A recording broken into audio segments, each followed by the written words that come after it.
For the sixth time, you sent us your questions. Now we'll give you our answers. For the final time in 2024, this is the Indy Ball Report podcast.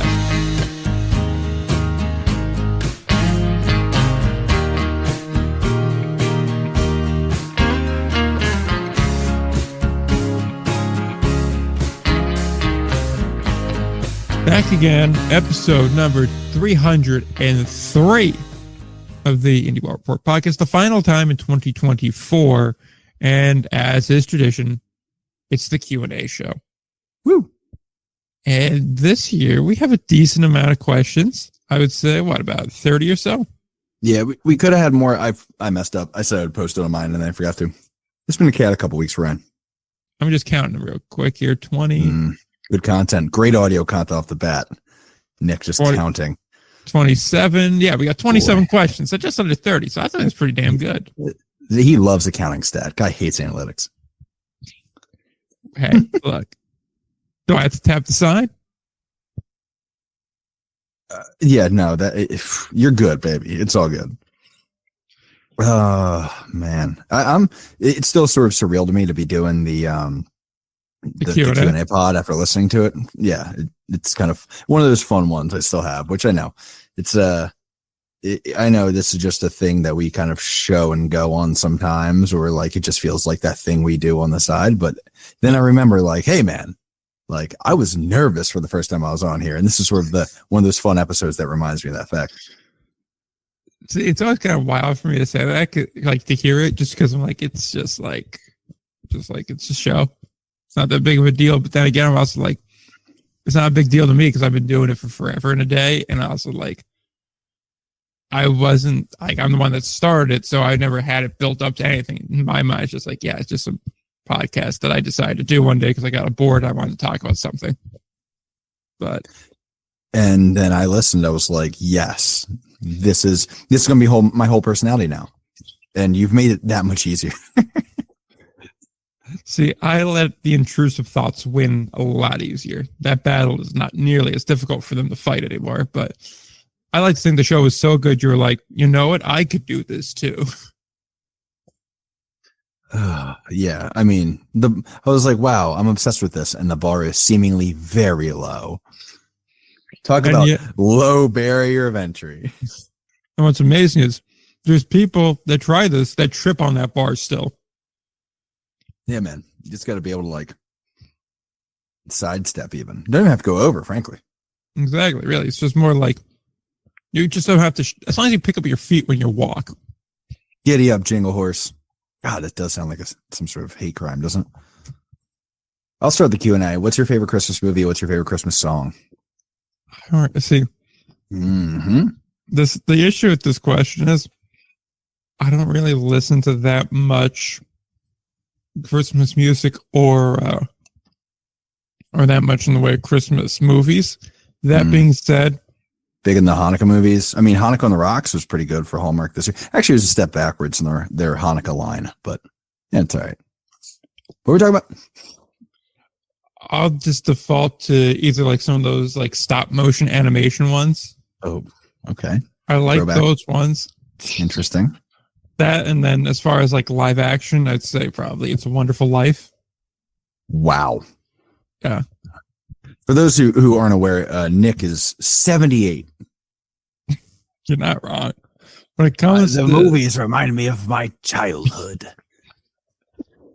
I would sip whiskey with my father by the fireplace. A lone source of heat. The living room actually does get cold, and we do have a wood-burning fireplace. That's a vibe, though. I'm not hating on that. Yeah, and I do have like 6 different bottles of whiskey downstairs, too. There you go. See? So, I'm a stickler for traditionalism when it comes to Christmas. Stickler for traditionalism?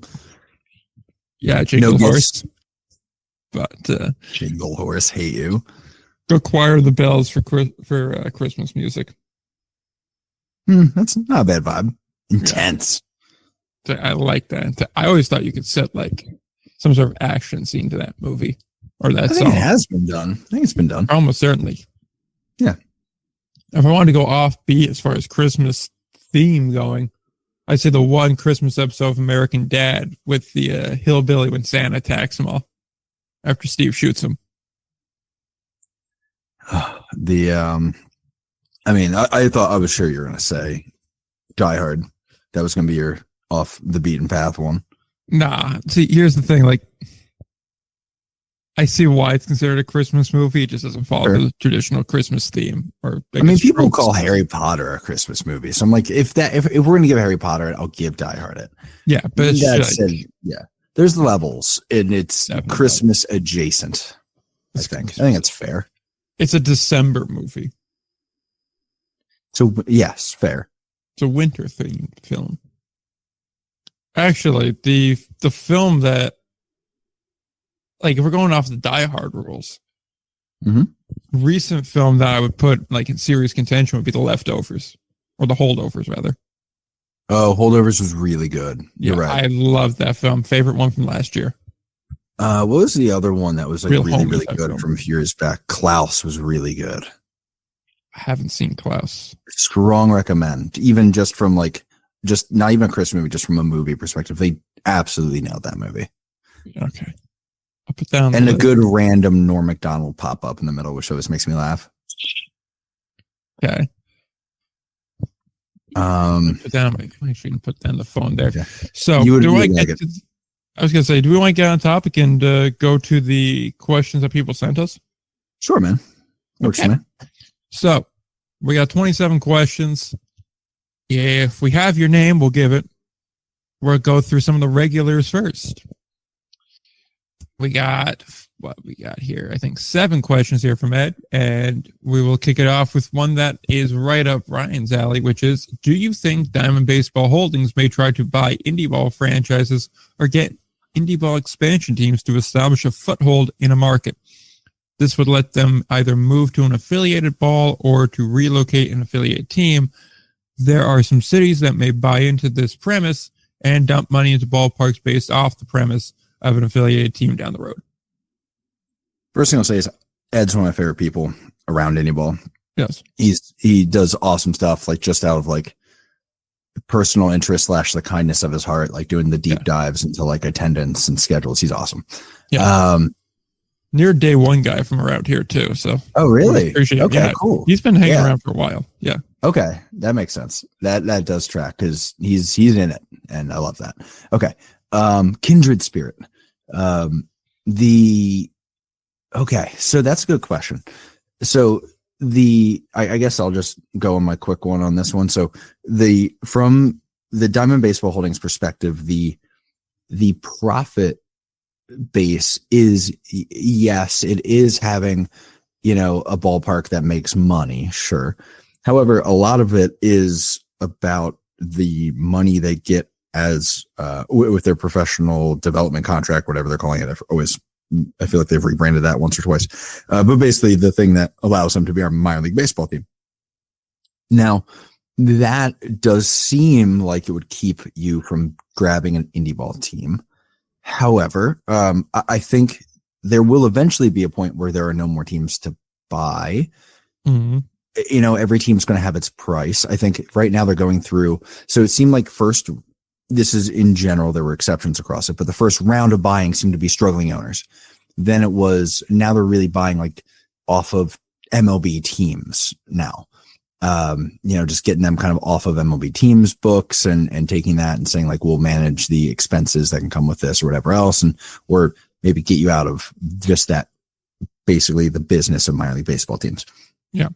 So I don't suspect the Reading Phillies, because they're my backyard. They're the one I cautiously say I don't think that they're a team that would get sold.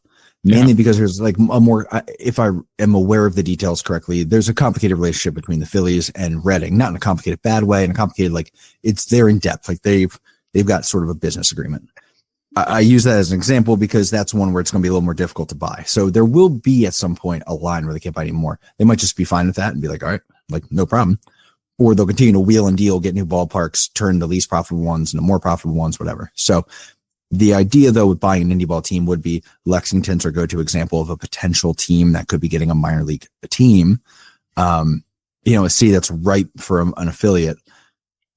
I would say, yeah, it's possible that an affiliated team, yeah, it is possible that they could get an Indy Ball franchise. There's only a few markets where they would consider doing it, I think.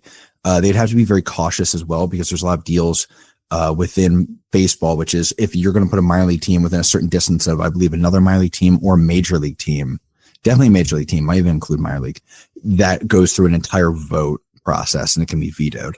So there's a lot of hoops to jump through, and that's why a lot of Indy Ball teams exist, because you can't put a major league team there. Like if I recall, Wilmington is too close to the Phillies. Like I think if you were just to put a team there, they wouldn't do it, but Wilmington was grandfathered in. So to give you an idea, like Wilmington to Philly is too close. Yeah. So that's why a lot of these teams exist.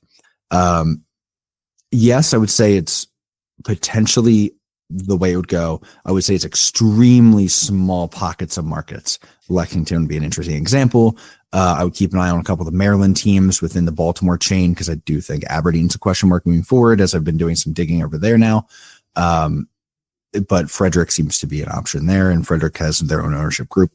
But yes, I do think it's possible. I don't think it's likely in the near future.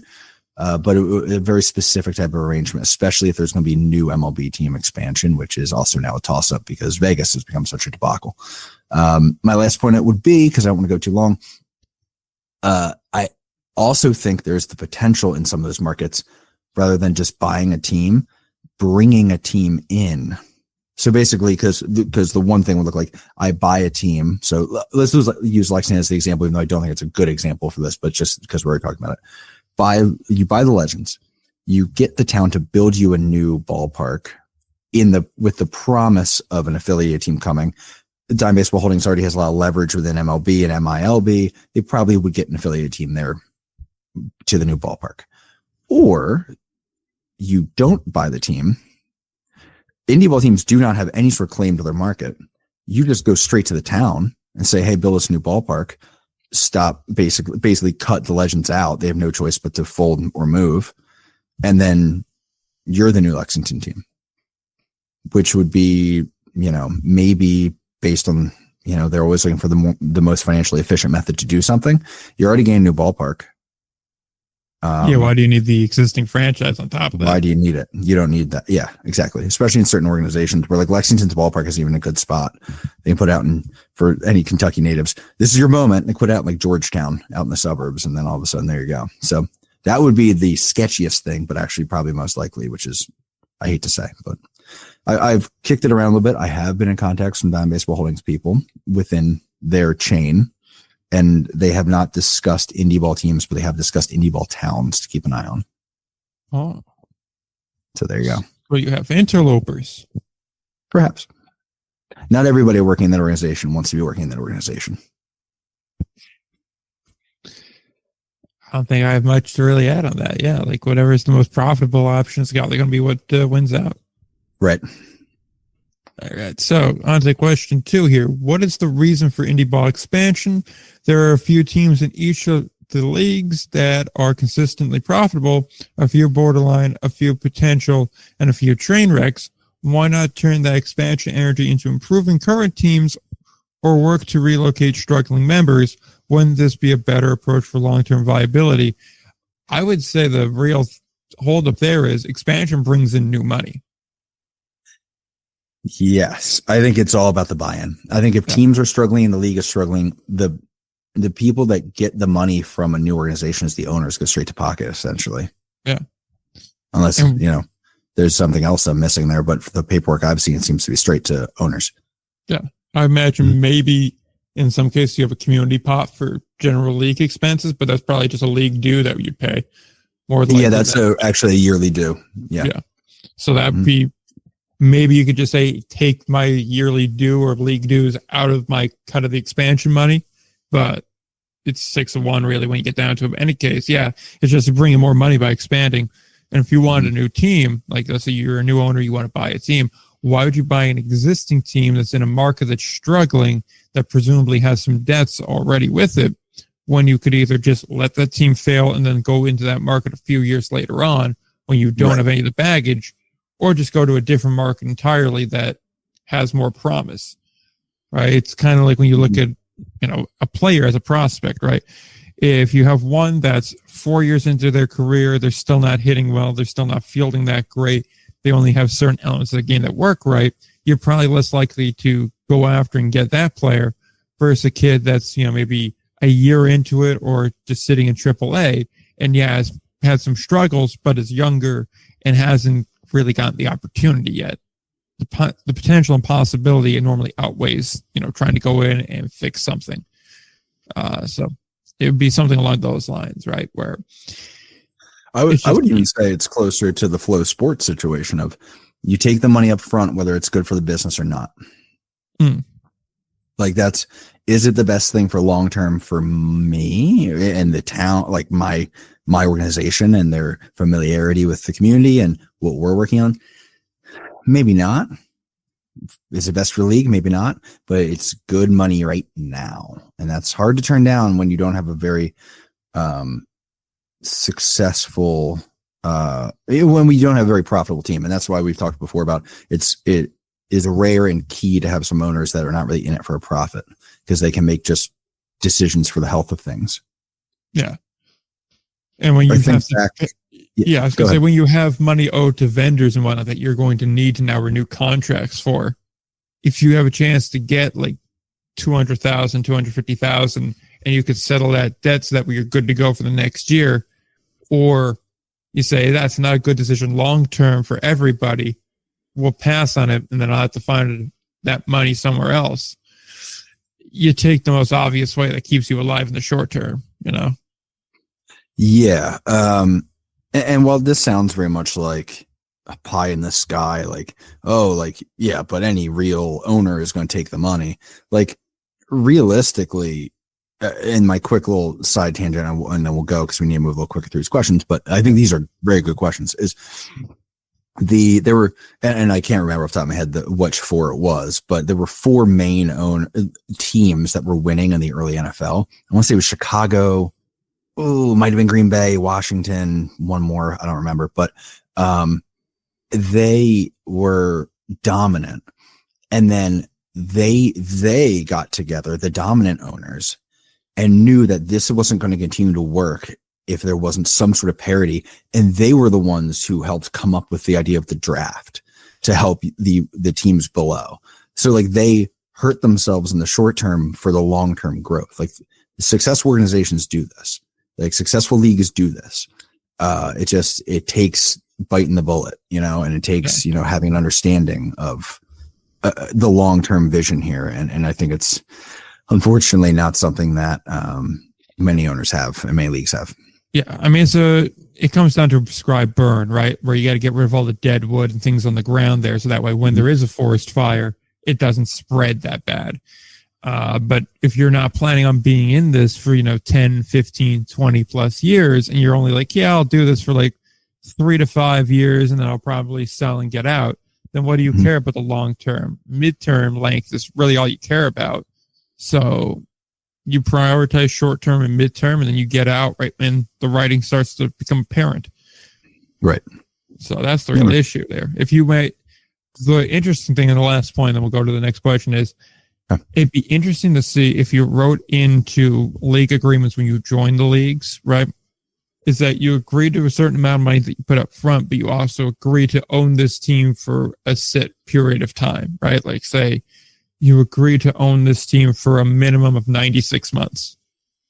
So that way you can't sell, and you do have that incentive to say, hey, you're locked in on this.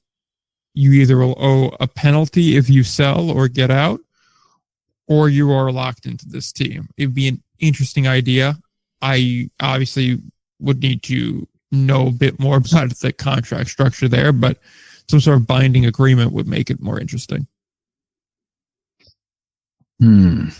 Yeah. I mean, they do have some sort of like arrangement. They have to stay in leagues for 5 years or so, at least in the Atlantic League, but that's all I really have on that. But yeah, I mean, it does force a certain mentality when you talk like that, but also when teams get in the league. And then also, if you're trying to sell ownership to a team because you have the wrong motivations, you're not going to tell them necessarily just what the overhead looks like and how hard it is to be profitable. And that's the other issue we're running into. But yeah. Next up, did Attain Sports rebrand Bowie to send a message to the Atlantic League? The Blue Crabs in the Blue Crab in the logo seems like a strong shot at Southern Maryland. The rebrand looks like a solid move on the surface, but it looks like a subliminal message was included. I don't have much on that. I will say that I had a conversation with someone in the Chuck Domino circle who is now making decisions with Bowie. Sorry, I guess I want to get technical about it. And they were very critical of Southern Maryland's branding and suggested rebrand to Chesapeake at the time. Like I had tweeted something about it and they were like, yeah, like they hit me up and were like, yes, that is the right move. And then now that same group is making decisions in Bowie, and there you go. So I'm not sure if it was a direct thing. I'm honestly not sure how much Bowie thinks about Southern Maryland. I hate to say it, but I don't really think there's that much of a competition there, don't they? In separate areas and fairly, yeah. And again, you're serving two different local markets, and one you have the backing of the Orioles, and the other one you have the Atlantic. Only an hour apart, by the way, so they're pretty close. So that's on me. Yeah, but in fairness, Waldorf's in the middle of nowhere. Also true. There, you got DC traffic in between you, so that can kind of stretch it a little bit. Yeah. So, although I do like that rebrand, it does look kind of. Oh, cool. It looks great. I think they did a good job. Yeah. They're doing good work. If you consider also the other rebrand that group was involved in, which was the Spire City Ghost Towns. Yeah, which we've been complimentary of. Yep. Up next, will the Southern Maryland lawsuit ever make it into a courtroom, or have the insurance companies already mailed the checks? I don't know. I've not seen anything. Yeah, I've got Google alerts on for this thing, and there's like nothing being reported, which sometimes means that something is happening. Like they want to keep it out of the headlines, not let anyone get ahead of things. In fact, that's kind of what I think it is. But I don't see how insurance would cover the whole thing. There's so much evidence of potential negligence, unless there's a part of the story that we just don't know. But I would assume that there is some sort of lawsuit that's going to come from this still. Yeah. I mean, these things move slow. Now the question would be, because there is sort of an ownership switchover, right? That's the thing that's quietly been happening in Southern Maryland, is there is like a new ownership taking over, like state. There's a lot happening there. So I don't even know if that will be still with the Blue Crabs or with the old ownership. I don't know that. Maybe that's also part of what's happening here. I genuinely, it's one of the few things I've been like seeking out information on, and I just cannot find anything. It's very odd. Yeah, see, with the court documents there, it's always going to move slow, and it's a little bit more difficult to come by. Yes, a lot of that's public record, but you need to know what you're looking for. And I imagine before you start actually filing paperwork and, making some moves, that you're going to make sure you have everything in order first. So I would say expect it to reach a courtroom. I don't think insurance is going to be able to give a settlement that's large enough, and B, I have to imagine on some sort of personal level, you don't want just settling out of court. You would kind of want to drag this one a little bit. So I think that this is the kind of thing where in 5 or 6 months, you'll see more movement on it, just because things move very, very slow and methodically, especially when you're dealing with something that's going to have such a big number like this. You don't want to rush it. Yes, I do agree. I'm just doing a quick scroll through. I still have one more avenue I haven't really checked recently, but I don't think I see anything. Yeah, nothing. Yeah, not to mention too that there's a lot of parties involved. It's not just the team and the family. You have the team, you have the county, you have any sort of third party that was supposed to be a vendor, i.e., whoever they brought on to do the EMS work and whatnot. You're going to go for everything and everyone. You're going to review it. And then, right. And you can even start asking questions of, is this an individual employee issue? Is it the company? Is it the owner? If the owner is no longer still the owner, which that's another thing that I'm being negligent on, I need to figure out exactly where that switchover is. If hypothetically there's a new owner, where does that fall in this whole picture too? So I could see it being a lot to line up, and when you take this shot, you don't want to miss. And there seems to be a lot of evidence have to pull together here. Exactly. And you have to figure out how staff were they? Was someone dedicated to that bounce house area? If they were they supposed to be with that throughout the whole time? Were they switched out just on a moment's notice, but it wasn't written down anywhere? If that's the case, now you have to sort that out. Mm-hmm. Even if it's not an individual that's, was involved in the matter, they still may be named in the matter. It's a whole thing. So that's going to take more time to get through. Sure. In any event, is Southern Maryland replacing their playing surface? Last year's field was embarrassing and possibly dangerous to players. Well, if they just light it on fire again, that should probably fix the problem. Yeah, I'll close the loop, by the way, on the other thing. I will try to at least get some answers on the ownership question with Southern Maryland, and then we'll work from there. Because I should have a better feel of that. The field has been an issue for years. It has been talked about within the league for years. There have been conversations about potentially needing to unify standards across the league, seemingly because of what's going on in Southern Maryland. I know they're in a tough situation because the ballpark and field itself seems to be run by the local government, I guess, the city or the county. Yes, yeah. County. And I know that was with the fire thing. Part of the conversation I had with some people was the issue was there's holes in the tarp. Replacing the tarp is the county's thing, which relies on county budgets and all this stuff, whatever. So I think whatever's going on there is going to act slow. I don't think anything is being replaced at this point. I'm sure they would have posted about it. It's the worst playing surface, at least in the Atlantic League. And of all the dedicated ballparks in, I'd say maybe the American Frontier and Atlantic League, it could be the worst one because I'm 100% with you. I've seen up close. It's not great. I mean, I've seen some rough ones there. I mean, is it really that rough? It's bad. Yeah. It's bad. Yep. I mean, I've had guys, some of the old heads will talk about like injury concerns on that thing. Some of the other old heads will be like, oh, no, like whatever. We don't care, which is funny. It depends on what kind of old head you are, I guess. But there is, it's more, I don't think of it as much. I mean, sure, there's injury concern, but I do think a lot of it you just see with like funky hops. You'll see, I mean, you don't got to watch a lot of games over there to see like few of them where it's just a grounder through infield and okay. Oh, sure. So there's a good bit of that. Southern Maryland's definitely more apt for that to happen. And the thing is too, they're not a great candidate for turf because the thing with turf is it's a big expense and you want to be able to host other events there. But I guess technically it would be a good event space, but I don't know that people are going to go out there or come there to perform. That's the thing. They're not that far from like the DC area plus other venues. Right. They're all near there. There's better options for each thing. Yes, exactly.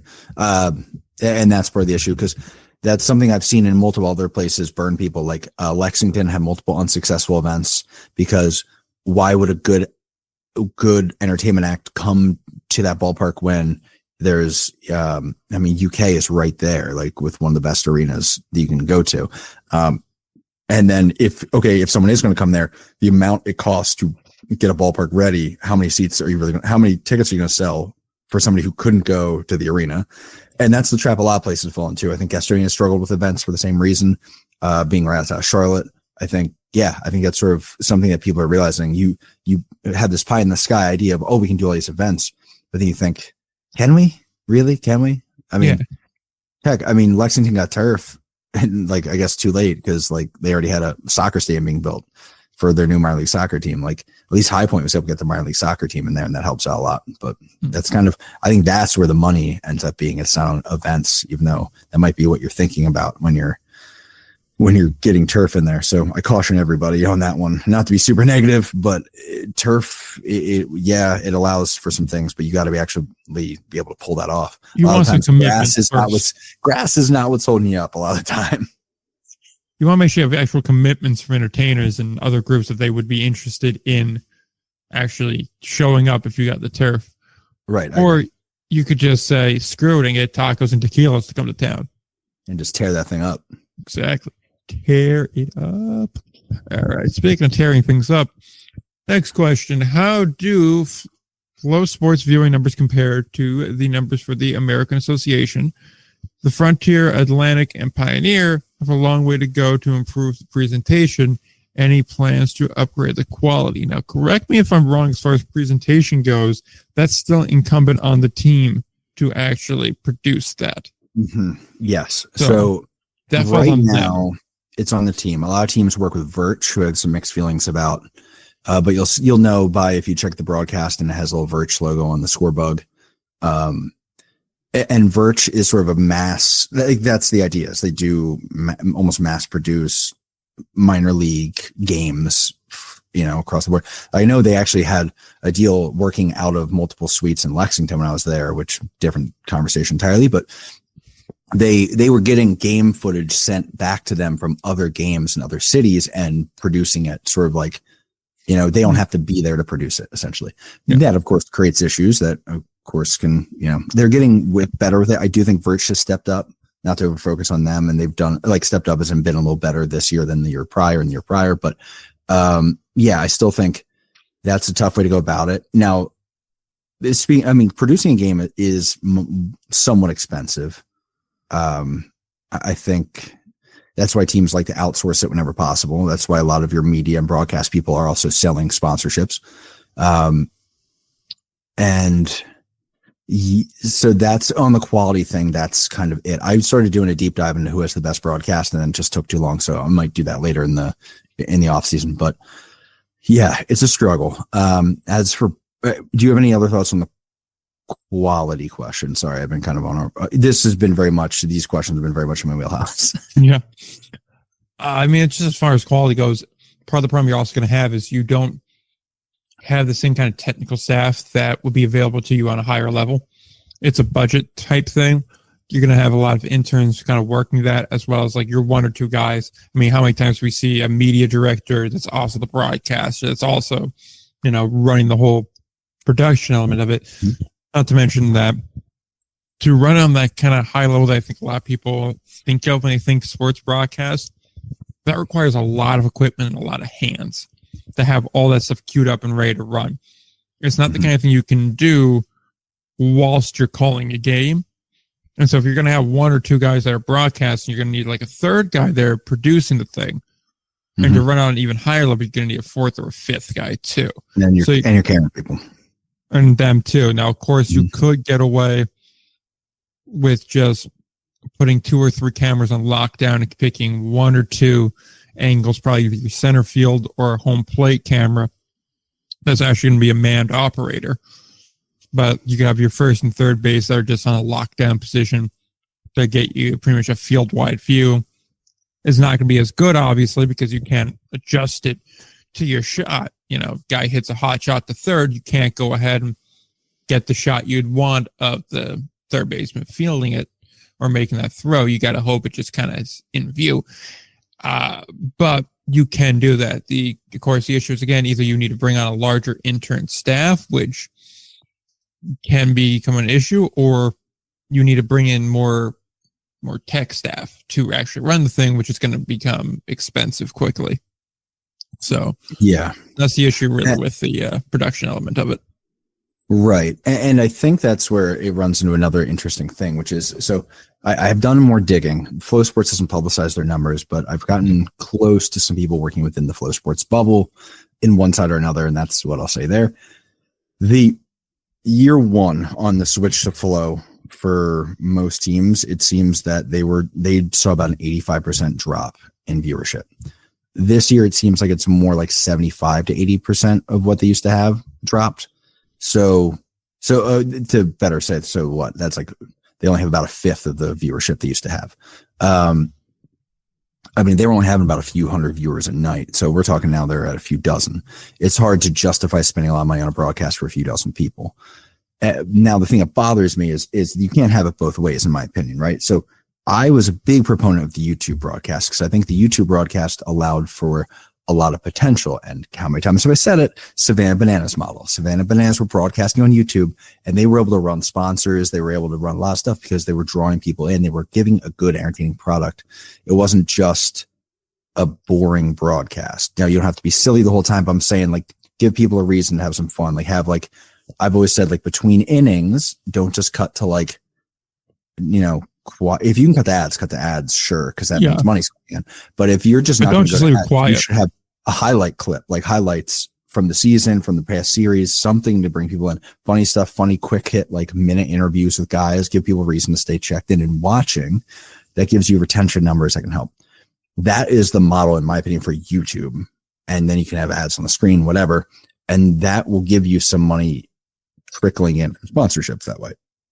It's much harder to sell because it'll bring people in. It makes it easier to sell sponsors. I mean, say, hey, while I can tell you 2,000 people a night are in the ballpark looking at the ads here, all these ads, you can be one of 10 ads throughout this game that 1,000 people are looking at every night online.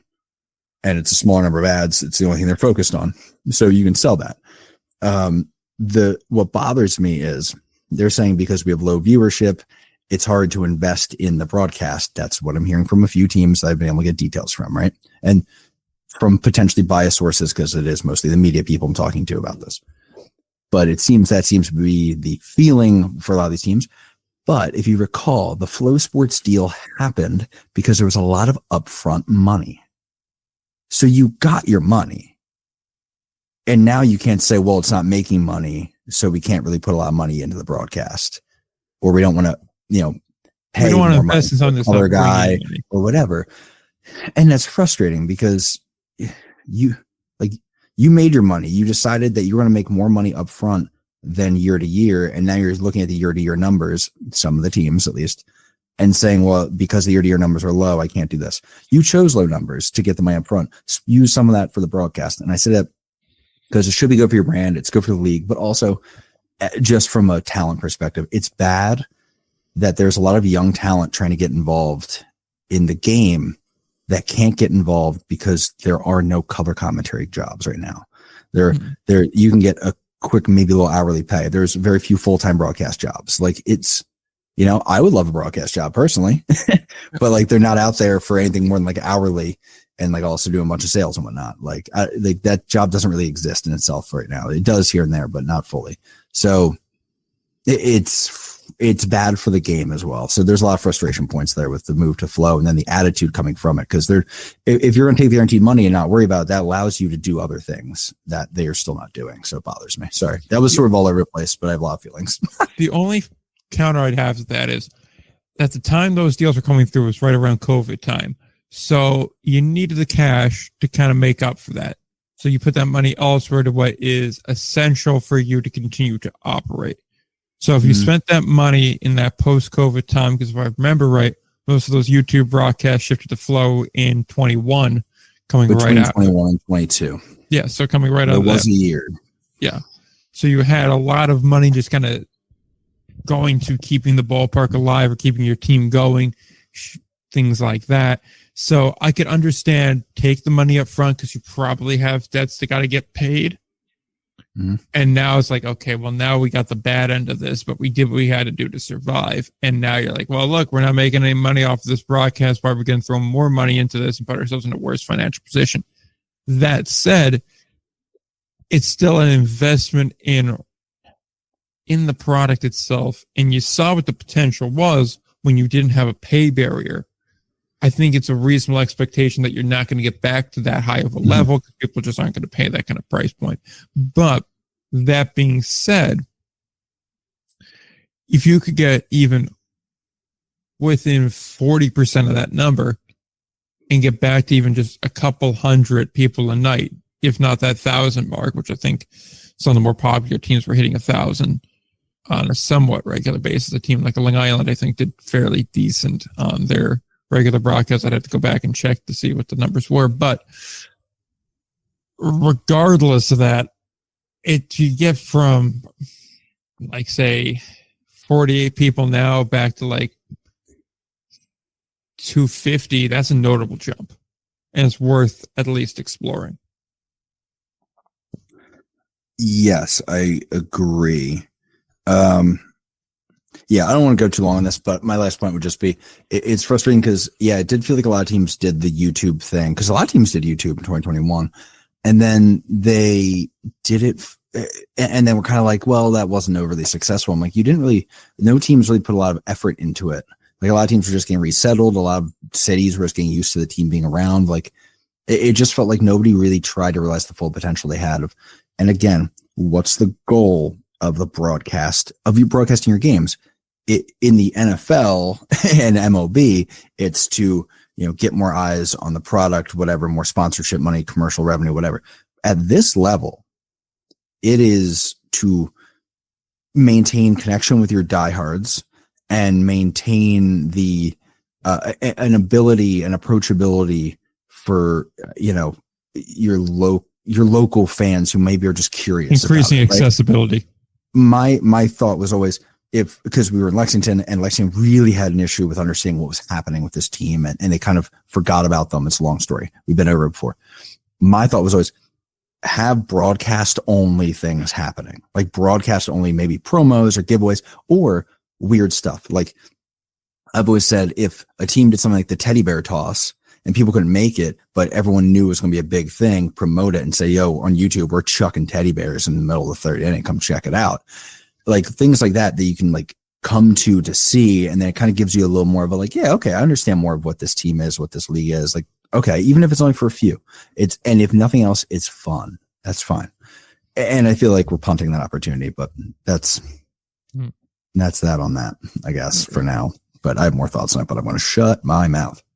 Yeah, right. So we go to the last of Ed's questions here. Would Indy Ball benefit from a governing group? Could such a group help reduce workman's comp, establish contract uniformity, improve overall standards, and dozens of other areas that could strengthen the overall product while allowing the leagues to maintain their individual salary caps and roster rules? I think they probably could benefit from it, but I don't think there's an appetite to do it because I think everyone wants to kind of run their own thing here. Well, I mean, we've talked a little bit off the record, and I can't give too much thought now, but there does seem to be talk in one league that would be down for some sort of connection between the leagues. Yeah, I mean, it's within the Pioneer League. Yeah, I've heard that conversation. I'm not going to name who and what, but I've heard it from enough sources that I don't know that it's a league position, but multiple teams are just like interested because they are feeling themselves and they feel like, okay, what's our next move up? That said, I don't think there's an appetite across leagues. We've talked before about the Atlantic League kind of having some, and the American having some beef. If those two aren't going to connect, I don't think there's any point. Nothing's really going to work. That said, I think it would make a lot of sense to maybe channel it in a way that makes a more of a chain, because that allows for guys to naturally progress upwards from team to team, maybe even from league to league, rather. And I think too, it also I hear from so many teams that like within the chaos of a league that they'll see in the transaction logs a guy they really like get signed, and they're like, man, I didn't even know he was released. Like that communication going on between leagues and teams in a way where it's not required to check the Pioneer League's transaction log every day, that would be helpful. Simple things. Contract uniformity, it's a good thought. Overall standards, that's a tough one because of the difference in leagues, sure. But there are a lot of areas where it could help them. My main thing is, I think whether it's across leagues, I think more likely is each league.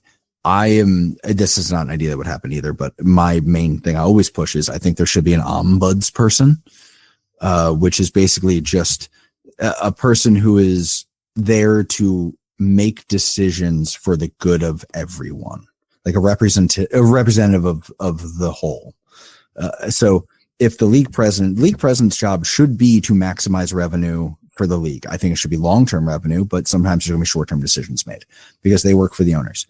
I think there should be someone else who works for both the fans and the players, an ombuds person, if you will, who is there in these conversations and has a vote at the top of what is good for players, what is good for teams. Because looking at the Frontier League, where we've had travel issues, sure, splitting to 4 divisions can help, but when you're also now going to Mississippi and North Carolina, is that really what's good for everybody? Things like that, maybe someone should be in that conversation having a voice, but that's really all I could see. I think they could benefit from it, but I don't think it would happen. Yeah. Also, let's keep in mind too, for some of the things like uniform standards here, you also have different levels of income across all the different leagues, right? If you have a higher salary cap instead of the Atlantic League versus the cap you would have in the Frontier League, it's easier to keep a nicer facility when you're not spending as much on staff and players versus when you have to pay more for staff and players. So that's part of it as well. Yeah, agreed. All really good questions. In fact, by the way, one could argue it wouldn't be good because once there's one governing body, there's that one could use the M word and say a little bit of monopoly to the thing. You're telling me all non-affiliated leagues are now run by the same group? That's a problem. However, I think at this point there's more potential for good than there is for bad. It just has to be. That's why perhaps an ombuds person would be a solution. I'll assume before someone would break away from that and really go wild. Yeah. And the cycle reborns.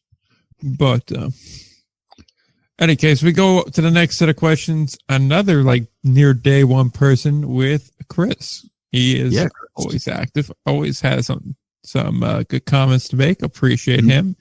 Big First fan. Yeah. The biggest Otters fan around. We have, why has Manhattan, Kansas, the Little Apple, and never even been a prospect of joining the American Association? Oh, the old Manhattan Project. Would you have any thoughts on this? I mean, it mainly comes down to the college working out an agreement here. I also wonder, how much of a desire is there for it in that area, And it's always tricky whenever you're working with a campus site, right? You have a lot more to consider. And we've seen how bumming on a university campus can go south before. I mean, what was it? Oakland's plan was to use Laney College, and then, there was a problem with that. And then obviously Jackal's long history with Yogi Berra, Montclair State.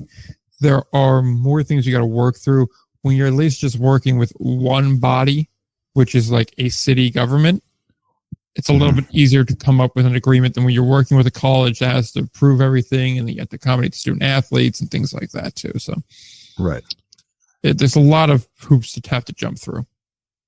Yeah, and I would say not many people. It would be one of the smallest towns in the American Association.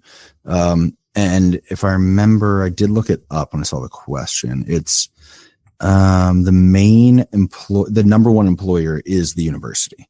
So that obviously means there's going to be an influx or an outflux, I guess, during the main portion of the season. Exodus. Yes. And with that too, I mean, K-State baseball is not a small deal. And I'm sure there'd also be some sensitivity from the university who, they would be profiting from you using their ballpark, I'm sure.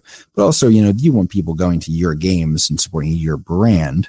Surely they will, because the students are in town and they want to support fellow students. But like locals, I mean, it is nice to be the only game in town during the time you're there, even if there's only a little bit of overlap and then switches to just American Association ball. But I agree it wouldn't be a bad move, but I assume that would be the reasons why.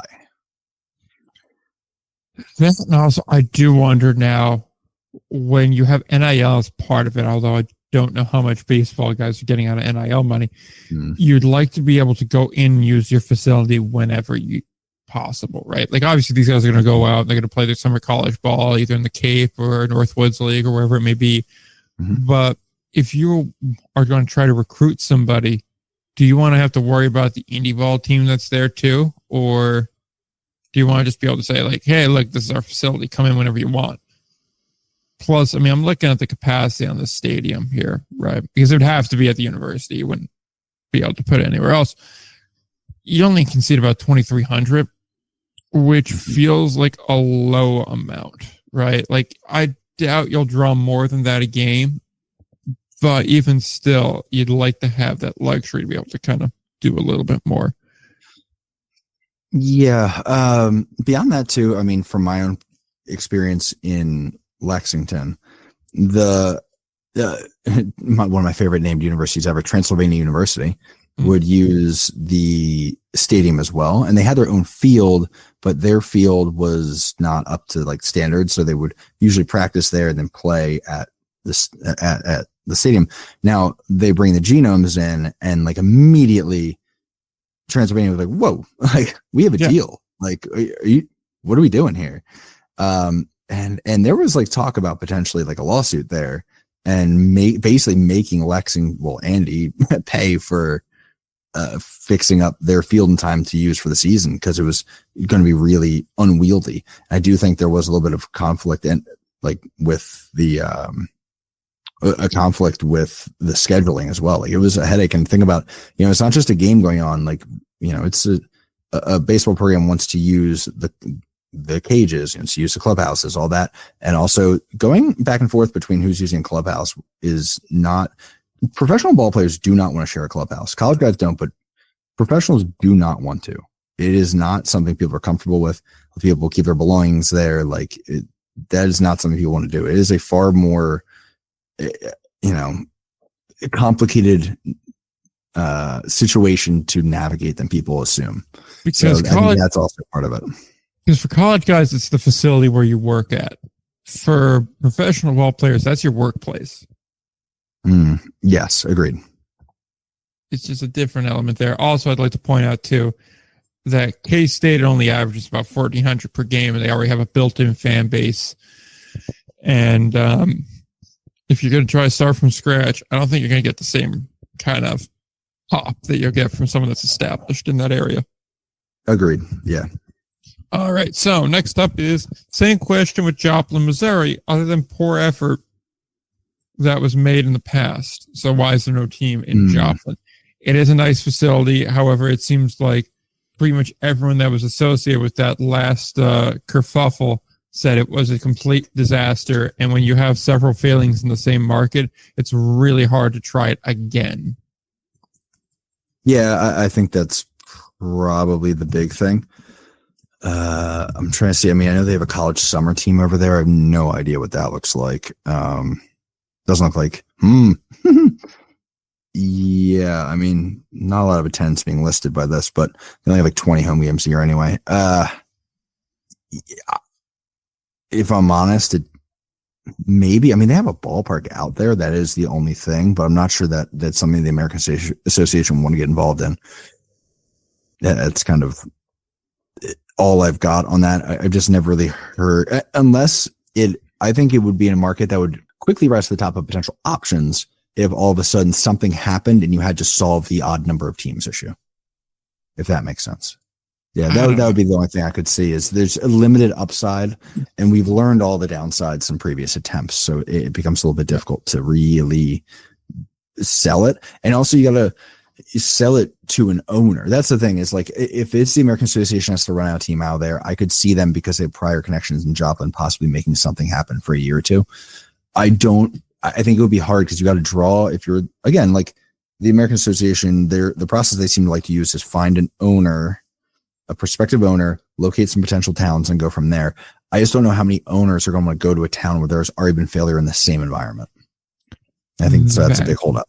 Yeah. Plus with the summer college team in there, if you're just going for a night out, summer college can be cheaper. It's cheaper to run too. Right. I agree. Go with a professional there.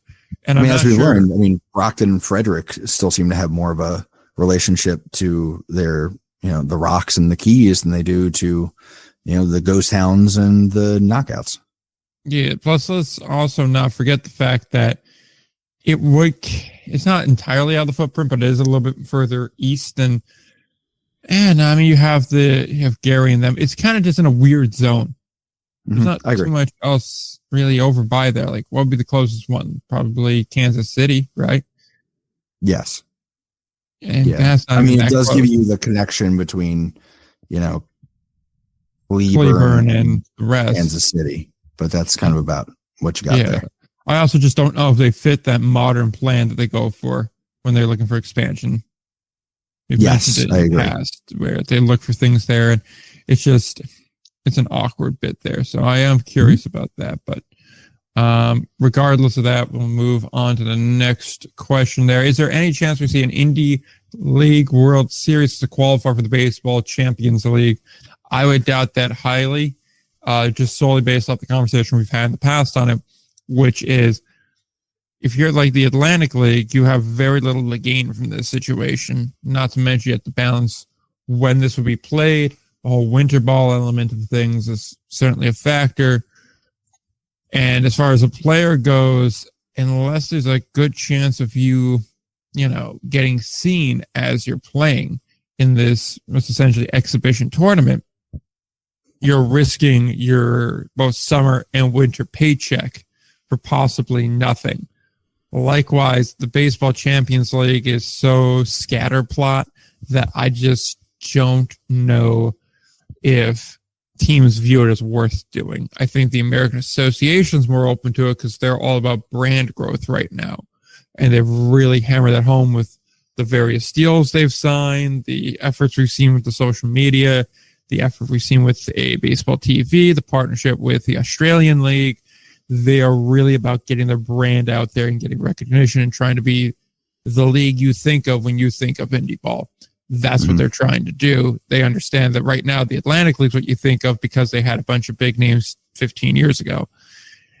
And that's why they're open to doing that. The Atlantic League currently is still the top dog. They still get the brand name. They still have the teams you think of. And they still generate the most. So they don't have any incentive to do it. The Frontier, I don't think they want to fund it to go through with it. I don't think they see enough of benefit. And the Pioneers kind of out doing their own thing. So it just doesn't make sense for most of these leagues to do it. Yeah, I mean, it does come back to what's the benefit. Pioneer, it's all upside if they decide to go with it because they're just taking on bigger leagues and they can prove something. But like all the other leagues are kind of on weird footing, and nobody wants to be like, hey, we're the the Atlantic League doesn't want to go out there and necessarily invite a game with a Frontier League team and get smacked. It's just not bad, not a good look. Now we've discussed that. I do think if it were to happen, where I'll give this question a lot of credit is I do think the BCL would be the thing that could do it. Like, I do think that is the thing, that spot. However, the BCL doesn't currently have enough value. If that becomes a more valuable thing, then I do think we're onto something. The funny thing is, I think the BCL, I don't know. It's been a little weird. I've been trying to get a little bit of information on what's going on there, but also I'm not overly interested. So it's been half-assed, I'll say it. But it does seem like the BCL might have struggled a little bit with the same thing we just talked about, which is a couple of the Mexican League doesn't want to put their champ out there and get popped by an Indy League team. Yeah. It's a horrendous look. It's a tough look. Like, Cuba dropped. I'm not sure if Cuba dropped for logistical reasons or because they're like, hey, this isn't a great look for the squad here. Cuba they finished last, that's not great for them. And when you already have the Caribbean World Series, do I really need this? Yucatan not even making the championship game as the host is a tough look. So that's, I think there's a lot of that going too. It's what's the benefit here? That was all good for the American Association, man. They went out there and they slapped around a couple teams that's huge. But when it comes to the BCL, they're the Pioneer League in any sort of Indy Ball World Series. They have the lowest expectation to perform. Yeah, I agree. And they went out there and they went, they lost to the Cuban champs, and then they beat Yucatan 2-1, and then they beat up on the Colombian champ 10-6, and that was that. In the final game, they beat them again 8-0, so they beat them twice. So if you're the Colombian champ too, you're also not the best look. Don't love it. Yeah. So that's the thing. I just have a hard time getting really into the BCL. Maybe it's just the time of year. Maybe it's just I just don't have. I like the concept. I'm just more of a fan of. Again, I will always push the mid-season idea. Yes, that's all. Also, it's worth noting that part of the problem is they hosted this right in Mexico. Yes. The games for the Mexican team had about 4,000 people, about 3,400 people, and about 2,400 people. The rest of the games had 87 people, 95 people, and 400. So that's also not spectacular. Yeah, those are New Jersey Jackal numbers. Right. Yeah. They're better than knockout numbers, though. Well, that's good. Yeah.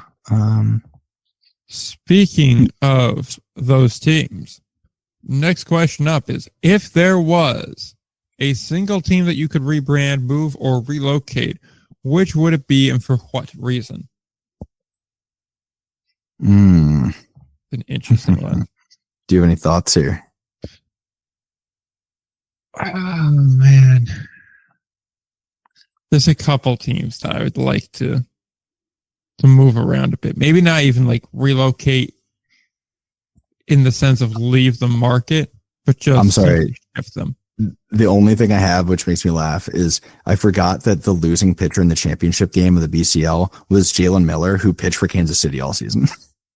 And then he went to Columbia, pitched for Caimanes, I guess it is, and then was the losing pitcher in that game. So it does make me laugh. We're just two American Association pitchers in this tournament. Continuing. My bad. Yeah. I kind of want to almost say the Jackals and just try to get them into a more suburban ballpark again. I feel like even if it was a worse facility, it'd still be more beneficial.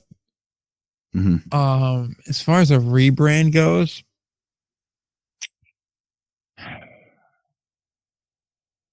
I almost want to say turn Kansas City back to the T-Bones. Just because I feel like more of that market knew what the T-Bones was as opposed to what the Monarchs were. The Monarchs are great for brand recognition globally. They should be an alternate identity, honestly. Yeah. It's not great for everyday local. It's fantastic for national reach.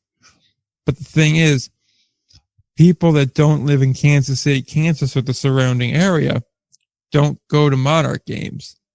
So it doesn't really help you as much, although it does get you a bunch of really nice headlines. So I kind of lean that way. That being said, though, the Monarch rebrand has had its benefits. So I hate having to, say give that up. Plus, there's the look of giving up a Negro League branding. That's not good. That's going to be a hit. But I kind of lean that way because that has been a successful market. That has been a market that, generally has done well and still isn't terrible, but it feels like it could use a bit of a shake up there. So I'd say one of those two for different reasons entirely. Interesting. My gut reaction was moving Kansas City, honestly. Yeah. I think it's rapidly becoming a bit of a garbage fire. Is that ownership thing? Is it an area thing? Could say yes to both. Get them out of there. Well, first, there's a lot of good options for teams to move. New Jersey, sure. Kansas City, sure. Gary, I'm not quite there with Gary. I still think Gary draws enough. If you look at their tents, it's reported tents at least. It's toward the good. Especially on Union Night. Especially on Union Night, baby. It made the promotion of the year worthy. Honestly, they killed that.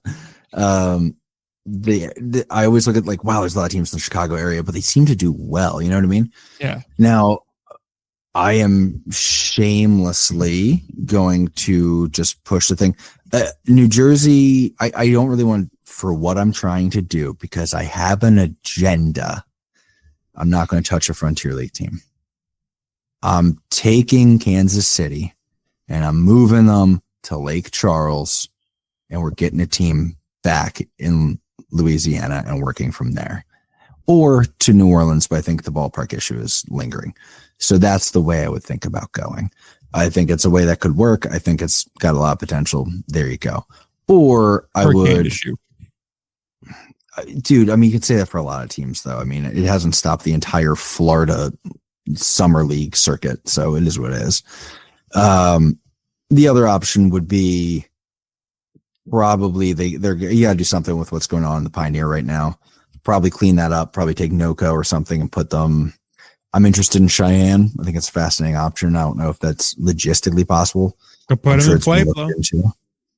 Put them in Pueblo. There's a lot of chances there to do that. Rebrand wise, I mean, if I went to Lake Charles in Louisiana, I'd be really tempted to keep the Gumbo Gators thing. I think it's really fun. Great logo if you want to look it up. A lot of fun there. I always say also, my go-to as well, Trois-Rivières. always mess around with them in Out of the Park Baseball, always with my rebrand of them to the Beaver Tails. I think it's a great look. So that's always a possibility in my book as well. So that's, you know me, I'm very interested in Canadian baseball. So it actually is a pretty good logo. Just looking at that now. Yeah, no, right. It's fun. I like the color scheme a lot. Moving on. Why can't we have nice things? In parentheses is, I believe, supposed to be owls, but the Yes. L and W got mixed up. The answer for that is because it's a bit of a shit show. Yeah, I mean, it starts at the top. When the top has issues, it's going to leak straight through. The ballpark wasn't ready on time. Well, the facility wasn't ready on time. And then it just kind of spiraled from there. Not having money is a big problem there. And it's an awkward position for the Pioneer League to be in, right? You can't afford to. I mean, in a sense, I guess you could get rid of somebody. It doesn't really affect standing wise, but it does make your schedule a little bit more difficult to produce. So there's a lot of elements in there that go into play, but it comes down to ownership, being selective with ownership. Just because somebody can start a ball club or own a ball club for the time being does not mean they can handle it for the long term, does not mean they should handle it for the long term. And I think teams sometimes don't dig deep enough. I think they're not asking for 5-year plans and logistical financial outlines and proof and evidence of where money comes from. And I mean, I think there's a lot of people that are buying teams with high leverage, like a lot of money they got to pay back. And I don't know where exactly NOCO falls in that, but they fall somewhere in that, right? I mean, the more we learn, this seemed to be part of a greater scheme of building the sports complex with this like anchor point of the Owls. And we've said before, stop trying to make teams your anchor point. It's not what it is. It's not this. It's not the California Honey Hunters are the center point of this real estate business. No, they're not. Stop doing that. Northern Colorado Owls are the center point of the sports complex, which is going to draw all these people. No, they're not. Stop doing that. And I think it's just that because what that creates is a twofold issue, which we've seen now multiple places, which is it is expensive to start and run a baseball team or to move and rebrand and start a brand for a team. You put it in that cost and then you continue to add to that cost with the further real estate or the whatever else you're building around this thing. And still, this team can be losing money, and then it puts the other thing on hold because the idea is, well, the team doesn't need to be profitable if everything else is profitable. It's like, well, if you're sinking money into this team because it's a tough investment and you don't really know the market, you're in it for something else, real estate or whatever. You aren't the expert mind, no matter what you think, that's going to be able to make this super profitable. And so now it's leaking money. They're delaying the ballpark like they are at NOCO over and over again, playing it like just a field essentially. And it just creates it snowballs on itself. We put money into this and we're going to need to put more money into the field. Oh, this isn't making a lot of money. So it's also slowing up the stadium construction. Oh, without the stadium construction, it's causing more issues because we can't make as much money. Oh, it's continuing to lose money. We need some community funding. Well, they're not going to give it to us. We owe a ton of money. And now it's all hitting the fan. It's Gastonia saying, well, it's going to be this real estate we build. Well, we actually didn't make much money off the top for Gastonia. We're not drawing fans well. Well, now it's a money pit. Well, now I want to maybe pull out of this real estate investment side a little bit and see what happens. Now you're not paying, you're not taking care of your community, you're not taking care of your players, you're not doing all this because the money isn't there. And again, it's an owner seeing it as a business thing, a profit and loss on the budget sheet.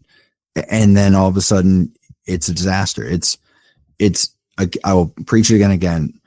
You need owners who it sounds bad, but you kind of need owners who want to play thing. Like you don't want owners who I need guys that have the money to lose. You need guys who want to own a professional baseball team. Yeah. You need Bill Murray in Joliet. Like you need people who are okay with, yeah, we're gonna take a hit on this, but we're gonna have a good time. We're gonna do something fun for the community, right? That's the thing. And the more and more you dig deep into these guys who are trying, we know how we can make this profitable, and then if it doesn't work, they don't have a long-term plan for, if you eat $1 million in year one, what are you going to do? Frankly, Oakland at least is okay losing a ton of money, but we'll see what happens there on the long term. I'm not sure they're going to continue to be, but yeah. The only thing I'll add on that is, sometimes you're so far up against the gun that you don't have the ability to do your due diligence on it, because it's now as simple as, it's going to fold or we're going to sell to someone that may be shitty. Yes, I agree. So yeah, that's a fair point. That is certainly an element here. And then sometimes you get in not knowing how bad the situation is, and you realize, oh shit, it's worse than I thought. I'm not equipped to handle this. But you try to make it work anyway, and you just make it worse. That is also a very real situation. Yeah. It's quick fixes also tend to be the issue. A quick fix will actually make a mess quicker than most people think. So, yeah. Moving on.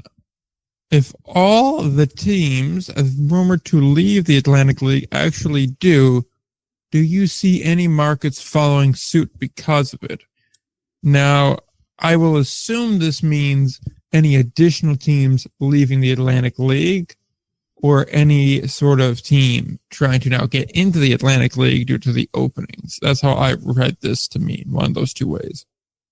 Okay, so let's say Charleston, Staten Island, right? Yep. That would bring them to 8 teams again. Yeah. Let's say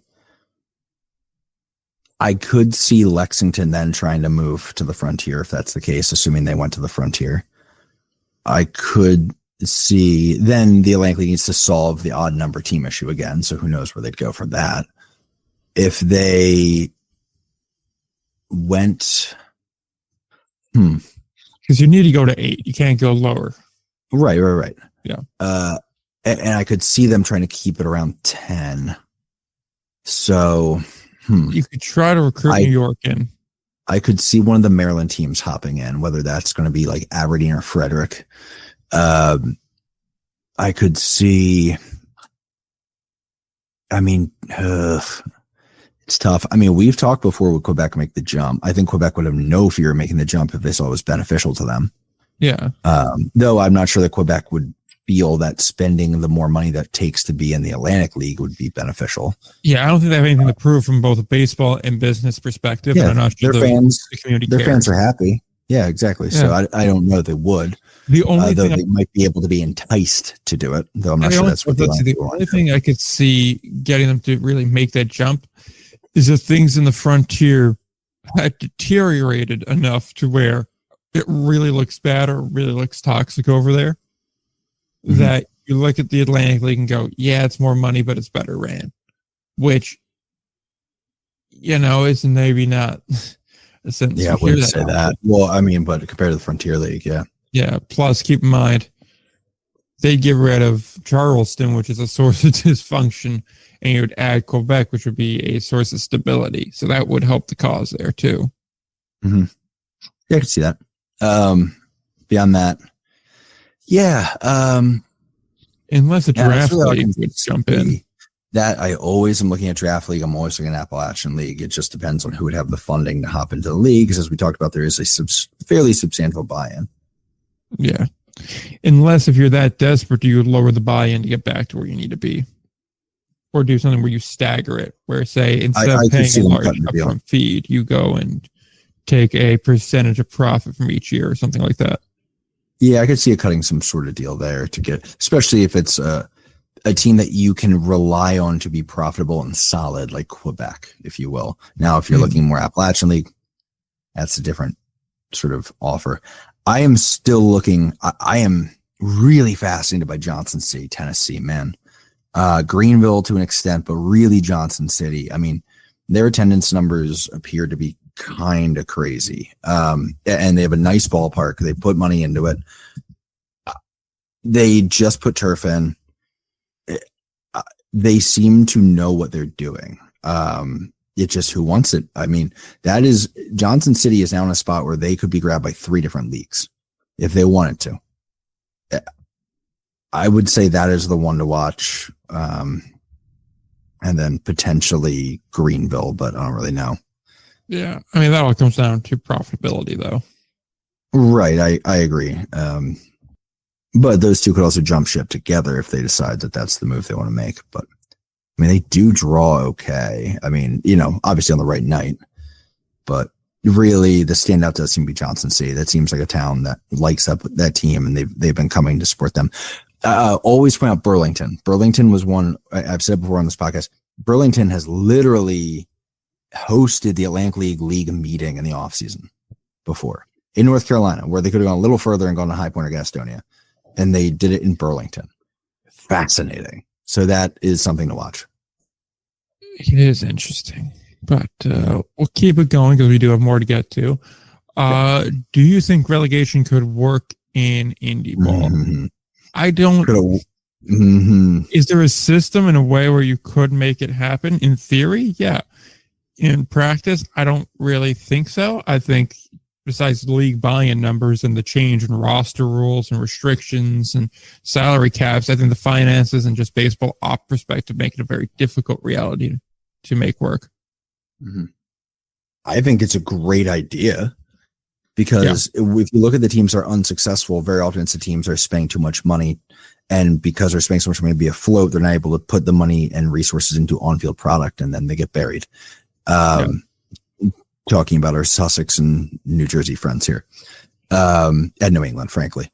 So if that team were to get brought down a league that also is lower roster and the roster standards and restrictions and salary, so it would be a money saving operation and it could benefit a team like that. So yes, it works in that vein. You could not do it in a straight. The problem is you couldn't do it in a straight up, I got dropped from the Frontier League to the Pioneer League, because if we're talking about a cost saving thing, you cannot have Sussex County and Northern Colorado in the same league. That will not work because of travel, and travel will always be the main issue. If there was a little more, I think, fill in between probably the American footprint to the Pioneer, it would be more doable because you could divide into divisions that way. So I think that would be the way to make it doable. However, I just don't think, again, the leagues would never get on board with it. That's where it starts and ends, unfortunately. Next question. At what point do all the leagues expanding while not upping the pace start to make the prospect of Indy Ball a house of cards? It's always been a house of cards. I mean, let's get that straight. The finances aren't that rock solid, and I don't think pay is really going to be the thing that moves that needle already. They're not being paid that much. So, what difference does it make? Plus, technically, aren't you signed to the league? So, the teams are paying the salary, but you're signed to the league. So, as long as the team's got the cash, it doesn't really make a difference. And by increasing salary, it's not really, it's not to help the players, obviously. They get more money, but, it doesn't really help any other party here. You're not creating more or less jobs because of pay. Yeah, and that's actually part of the catch-22 too, is it's hard to wrap your head around just how much the expense of the players actually is in the budget. It's a lot. I mean, it's kind of crazy to think about. Part of what's causing struggles in the Pioneer League right now is that adding the California teams has greatly increased the pay, because everyone's going by the minimum wage in California as the salary standards. And it is really kind of messed a lot of things up, unfortunately. That is where I would, increased pay is always a good thing. And if you need to pay a certain amount of money to field a team, the people who end up getting screwed are the people who are just the employees there. That's where the pinching is going to have to happen, as evidenced by the layoffs in Lexington, when I thought that fielding 2 teams was going to be a good idea. Turns out, no, it just makes it twice as expensive. So that's where you run into the issue. I mean, honestly, pay has been increasing. Pay is increasing in the American Association this year. Pay is increasing in the front. a little bit in the Frontier League, but I think it's more organic. Pay somewhat has increased over recent years in the Atlantic. Pay has definitely increased in the Pioneer League. And you know, I don't really know. It might keep better players in the game for a bit, which is fun, but I don't really know that's, you know, upping the likelihood of success. The House of Cards is that they're just putting teams in bad markets without somebody capable enough to make it a good market. I'm a firm believer every bad market could be a good market with the right strategy. I mean, teams were failing in Gastonia and Savannah for a long while, and then I hate to say it because I use mixed feelings from the Gastonia audience on him, but Jesse Cole figured it out. You know, there's a successful market out there if you have the right people and the right decision making. I agree, but these leagues don't. Yeah, exactly. Could you do an episode about the most extreme park factors across Indy Ball? Yeah, baby, you already know we could do that. Maybe I'll do it on my channel. Maybe I won't take up a whole episode for you, but I'll do it on my channel. I was going to say, that sounds like something that's very much your niche. I thought you got in a spreadsheet. Yeah, keep an eye on what I've got going on starting in the new year, because I have some bold goals, and that actually fits really well into that. So I will probably, maybe in January, I'll be pushing an episode on YouTube on that one. Yep. So yeah, definitely. I like that idea. Idaho Falls will have its day. All right. Final question from Chris. Do you call it sorbet or sherbet? And shy is sherbet not a serious answer? I'm going to assume shy was why. Yes. Yeah. First off, it's technically not sherbet. It'd be sherbet or sherbet. But right. I call it sherbet anyway. Yeah. Because I just kind of grew up with it being sherbet. And I put the R in there even though I know it's not there. So my issue is I've always called it sherbet as well, though it is sherbet is what we're thinking of. And there is a difference because sherbet has milk in it, and sorbet is just like fruit, sugar, water, and that's why in my area we would typically call it water ice instead. So sorbet does not really have the sort of even the entrance into lexicon, whether it's correctly referenced or not. Any case, great questions, Chris. Always appreciate them. Moving on, next question. Illinois King 23. Has there been any news of new leagues or teams? No new leagues. Yeah, leagues are always a tough thing. I would give it a couple more years to see how this Frontier League experiment goes.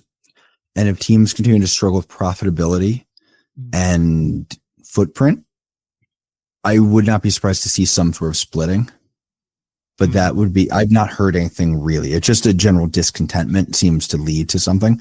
But that's all I got on that. But I would say, I mean, the new teams, we've talked Murfreesboro, right? Yeah. Murfreesboro we've mentioned, Pueblo we've mentioned. The the Oregon sort of circle is potentially interesting. Yeah, I believe there was a couple in Texas we've mentioned in the past as well. Yeah, that's kind of it. I mean, Tucson, I think we just talked about, is essentially from now, I'm hearing from just about everybody, and if I have family out that direction, so if I do travel that way, I'll definitely stop. I do hear Tucson is like Indy Ball ready, but it's just, they're not in a footprint. So they just live in the Pecos. But I think that's kind of all I've really got on the radar. Yeah. California. Modesto obviously was interesting. And there was the one in Minnesota as well. I think Blaine, I want to say, that was talking about putting a stadium in as well. And there was interest from the American Association to go there. I know back when we were really big on the Murfreesboro bit, maybe even be a year ago now, if not, it was at least 8 months. But I remember them mentioning there was like 10 to 12 markets they were looking at. Now, looking at doesn't necessarily mean had conversations with. It doesn't necessarily mean they're anywhere as part of the expansion process. It doesn't mean anything other than they saw it. Those cities met their metrics, and so they cleared the first hurdle on paper of getting a look, right? So maybe the city's interested, maybe the city's not interested. We still don't know all those places, but safe to say that they have their eye on a lot of different locations here, whether that be in case they got to move a team or in case they get more ownership to expand. Yeah, so I'd say that's just about all the ones that we've discussed in the past. Yeah, I mean, in October there was talk in Murfreesboro again, including like another proposal and like a petition for it in Murfreesboro, specifically naming the American Association. So that would be interesting as a notable location there, like with actual buzz and actual like named conversation there. I think my biggest thing would be the Pioneer League has a rare and fantastic opportunity here. When we look at the Frontier League and the issues Frontier League is having, and we look at the Atlantic League, honestly, and some of the issues they're having, when we talk about it, it's because there's some bad markets that maybe used to be like a healthy market. They're just not anymore. And maybe it's time to move on. But it's like, where are we going to go with this thing? And the markets that are remaining are ones that like couldn't get a good, successful collegiate team going. The draft league didn't want, minor league teams didn't want, you didn't want before usually as an Indy Ball team, or some other league didn't want. So you're kind of scraping bottom of the barrel.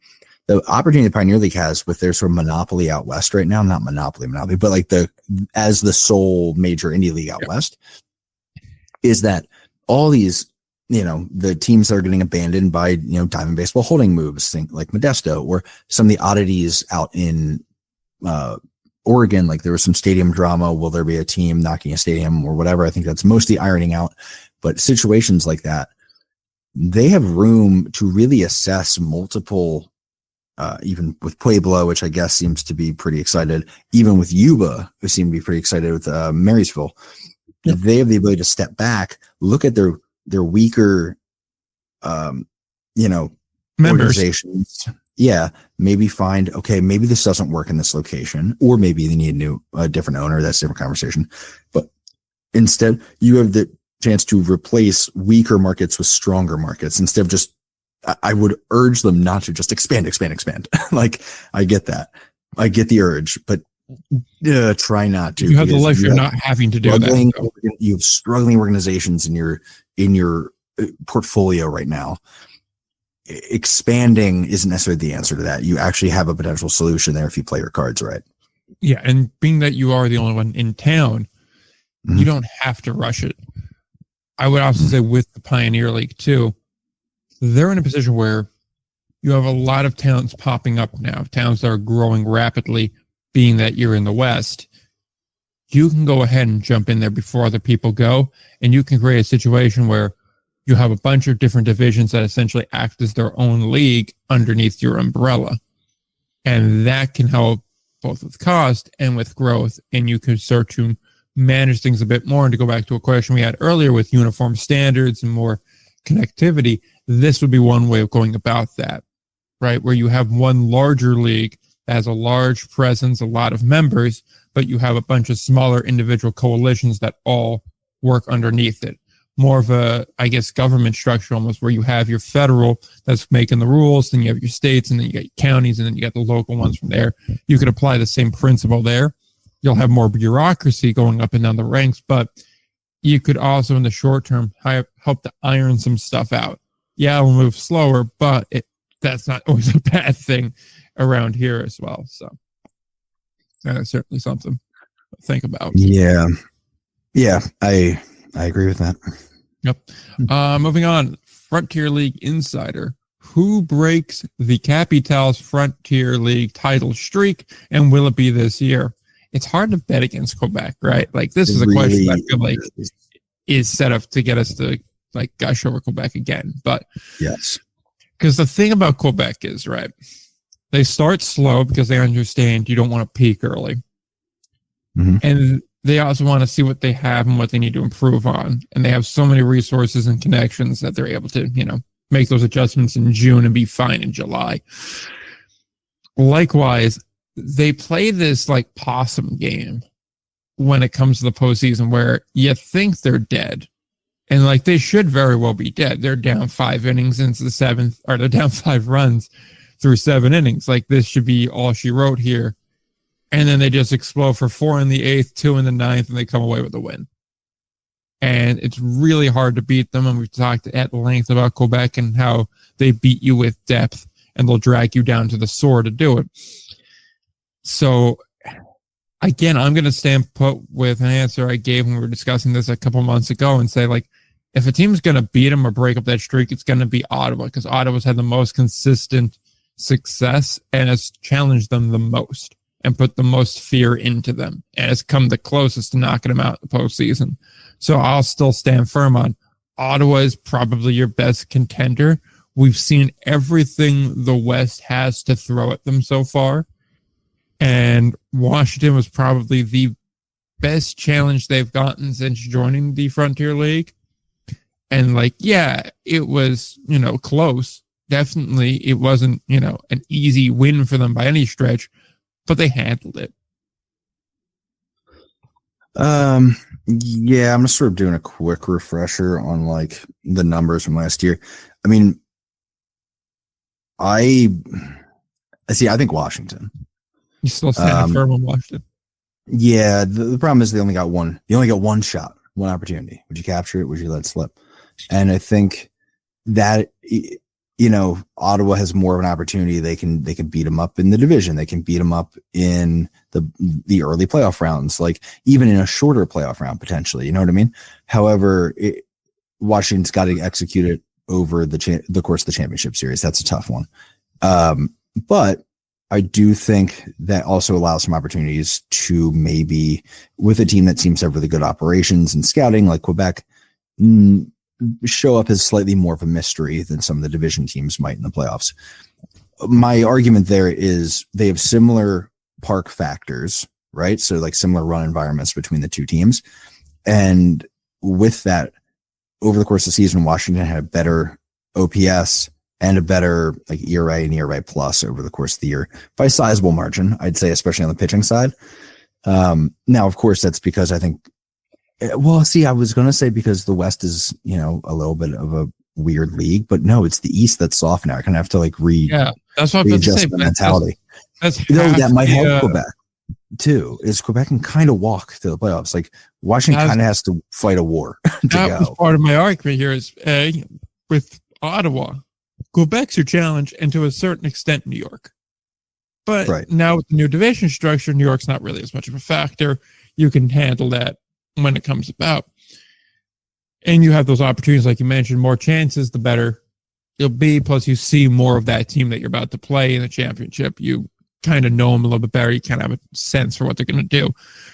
Washington doesn't see them as much. Washington's got to go through like 4 or 5 different teams to get to where they are. And they don't know as much about what Quebec's going to do. Like, sure, it works the other way too. Quebec doesn't know as much about Washington.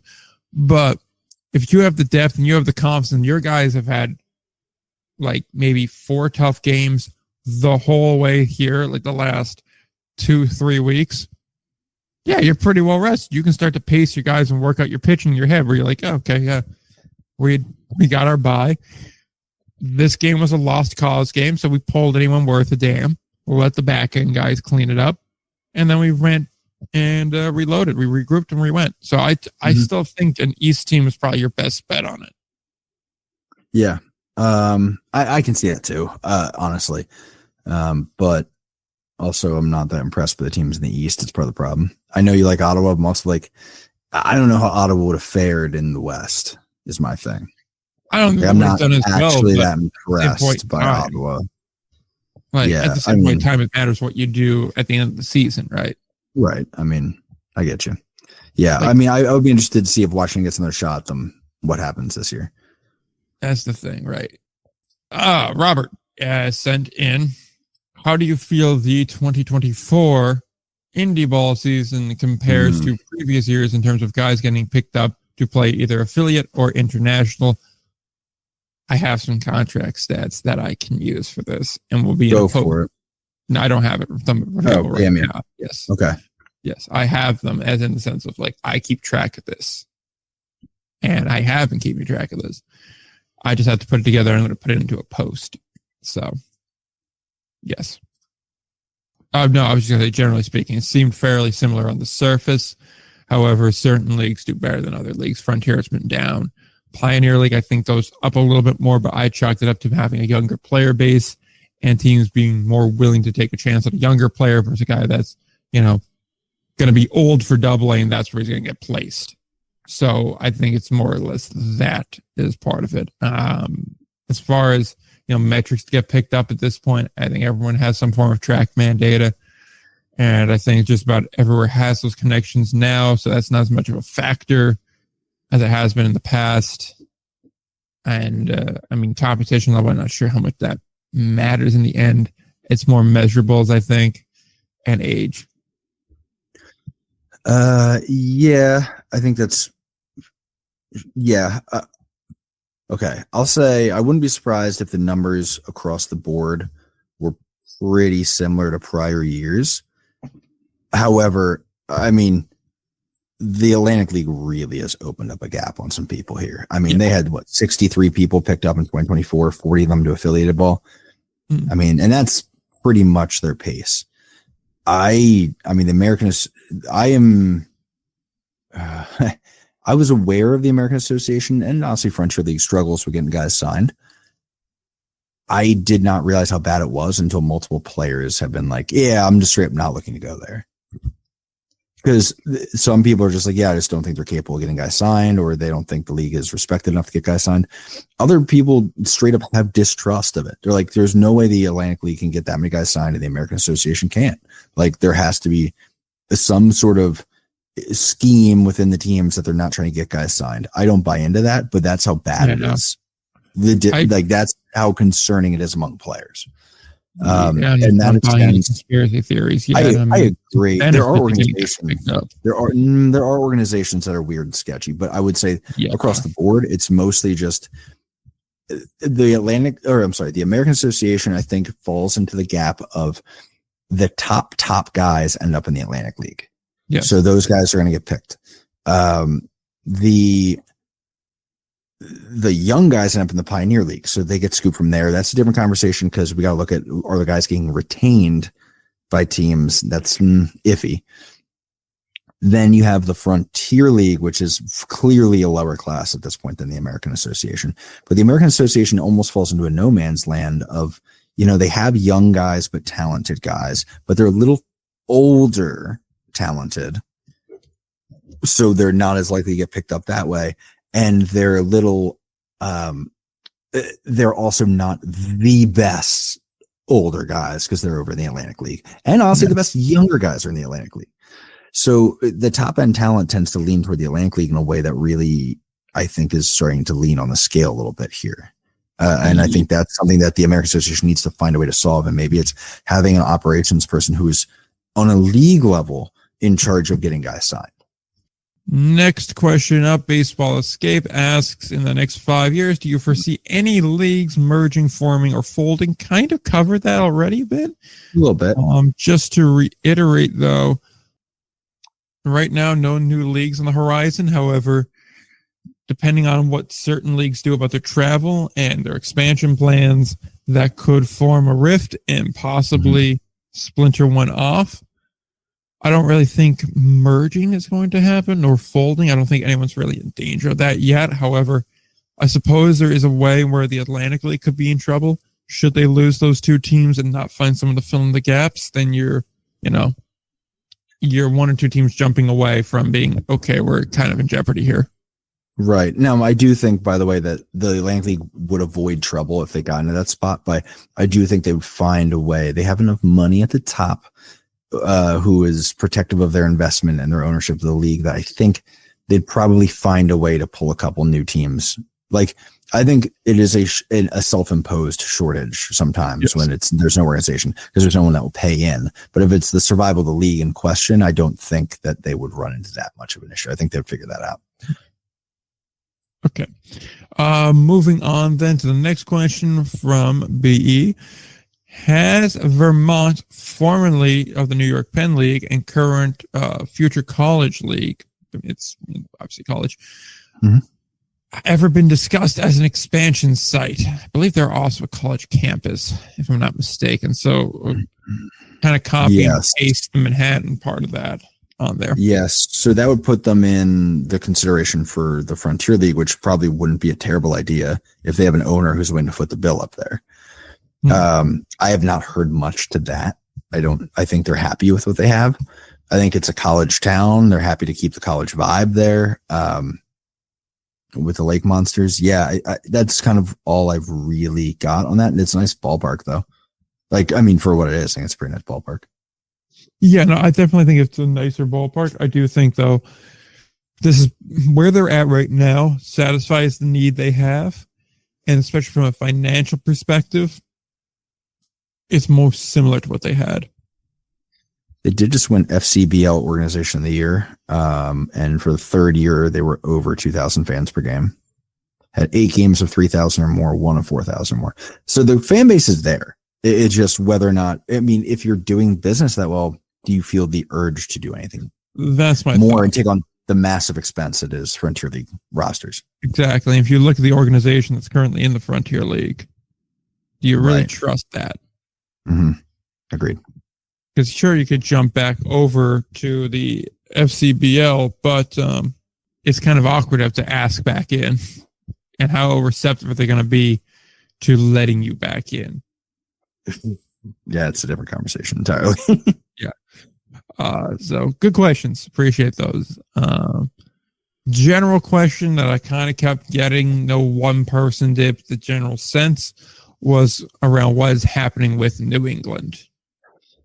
To summarize, owned by the Boulders now. There has not been an official announcement at this point, but it's pretty clear from, we discussed it recently, from the marketing material and the marketing material, the fact that multiple people have now seen emails regarding the New England Knockouts from like advertising or like customer service type emails with people with Boulders email addresses. So it's clearly that's what's going on. I would assume that there's no big announcement because there's some sort of question mark about what's going to happen with it.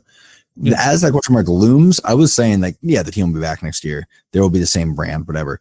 As things continue to drag out with no real statement, I am like, what are they going to do? Are they going to move that thing? I don't know. Because owning it is interesting because it is clearly a money pit.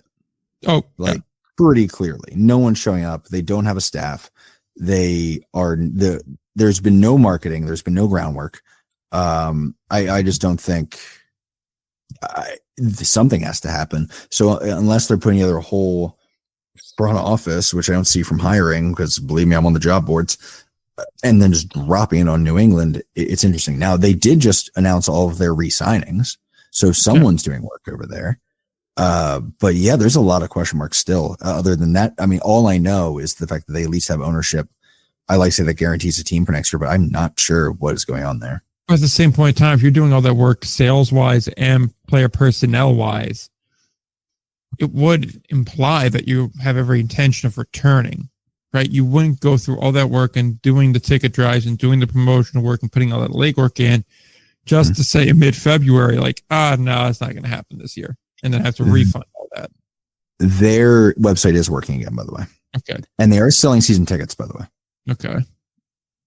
Interesting. I assume the website thing was just they needed to renew the domain name. I'm guessing that thing wasn't in. There's a lot of things that have to get handed over in an ownership swap, and I'm thinking that not even front of mind, especially if they don't have a full front office staff, was the domain renewal, which does track that it would expire right around that time of year based on last year's start of the organization. Yeah. Plus, they had to do the whole name switch over and everything like that. Oh, God, right. Yeah. Which is why I'm not a big fan of doing another rebrand here. Like, I'm sure nobody really. I am 100% on board. I don't think the Knockout's a bad brand. Yeah, I think you guys got to run with it right now. Like, it's not a top 5 pick, but it's good enough to get the job done. And I hate having to keep going with new names and new things like that. I do not like it one bit. Right. I will say the Frontier League, though, I think they need to update all of their like headers and the website and everything because they still don't have the new teams on there, which is tough. Oh God, it's a bad luck. I know, and it's. I mean, I know it's tough to fit 18 teams, but like, all right, now, come on. But you did it to yourself. Now, come on, fix it. Knockouts exercise 22 player options is on the front page of the Frontier League site, so maybe they're a little sensitive about that. Moving on to some of the final questions we have here. I believe we only have 4 left, something like that. Brennan, another guy I love talking to. All right. Here is the question we have here. You've been made supreme leader of Indy Ball. Your first task is to take every team east of Lexington, including Lex and Canadian teams, but excluding Ohio, and place them either in the Atlantic frontier or kill them. Okay. The only requirement is that both leagues have even numbers. What do you do? Later on, he added, I will also grant you the right to move/add one team to a current unoccupied market to make the numbers work if your heart so desires. I love this question so much. Oh, God. I wish I brought a notepad. Okay. Hold on. Okay, first off, Baseball Mapper is coming up on the screen right now. Yeah, for sure. Okay. If So let me figure out what organizations we need here. Here, I can actually share screen with you because that'll probably be easier in a second. But first things first, we need to do, we'll make the list here. Quebec, Trois-Rivières. God, okay. Ottawa. Yeah. All right. Tri-City. Yeah. New England. New York. Sussex, New Jersey. Sussex. Long Island. Yeah. Also Frontier, just to wrap them up, would be Washington too. Because they're Pennsylvania. Right, Washington. Yeah. Would Florence be York? Hold on. Lawrence is in Kentucky. That is west of Lexington, though. All right, loophole. Gotta cut them. All right, let me see here. What we got? Hagerstown. Yeah. I guess include Spire City in this, technically. I wouldn't, but No. I don't know. Okay. But let's use them as, yes, exactly my thought. And then Southern Maryland. Yeah. Got Gastonia. Got all the Atlantic League teams in. You know, Charleston. Because they're all east. Yeah. Kinston. High Point. Or down east, I guess. Sorry, is what we're going by. Which, Brandon, man, why did you have to exclude the one team in Ohio? Yeah, it's kind of funny. You know, just like, no, the Crushers aren't involved in this business. All right, so that gives us 19 teams to readjust. So hold on now. Okay, include Spire then to get us to 20.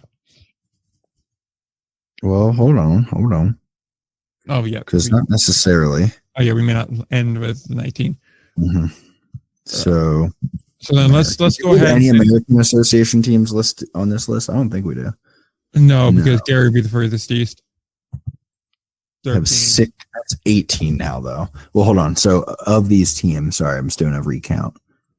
Wow, a lot of Frontier teams. Washington. Yeah, there's 18 of them. Down east. So. Do we remember down east? Yeah, I got them. So here's the current count of teams we've got. Here's all the teams we have in the air. Yeah. If we have to redistribute this, where do we begin? Okay, so let's first off. I feel like we hammer in the teams are certainly Atlantic League teams or should be Atlantic League teams. I was going to say, why don't we go through and kill off the dead weight first? That way we know what we have to work with. Fair.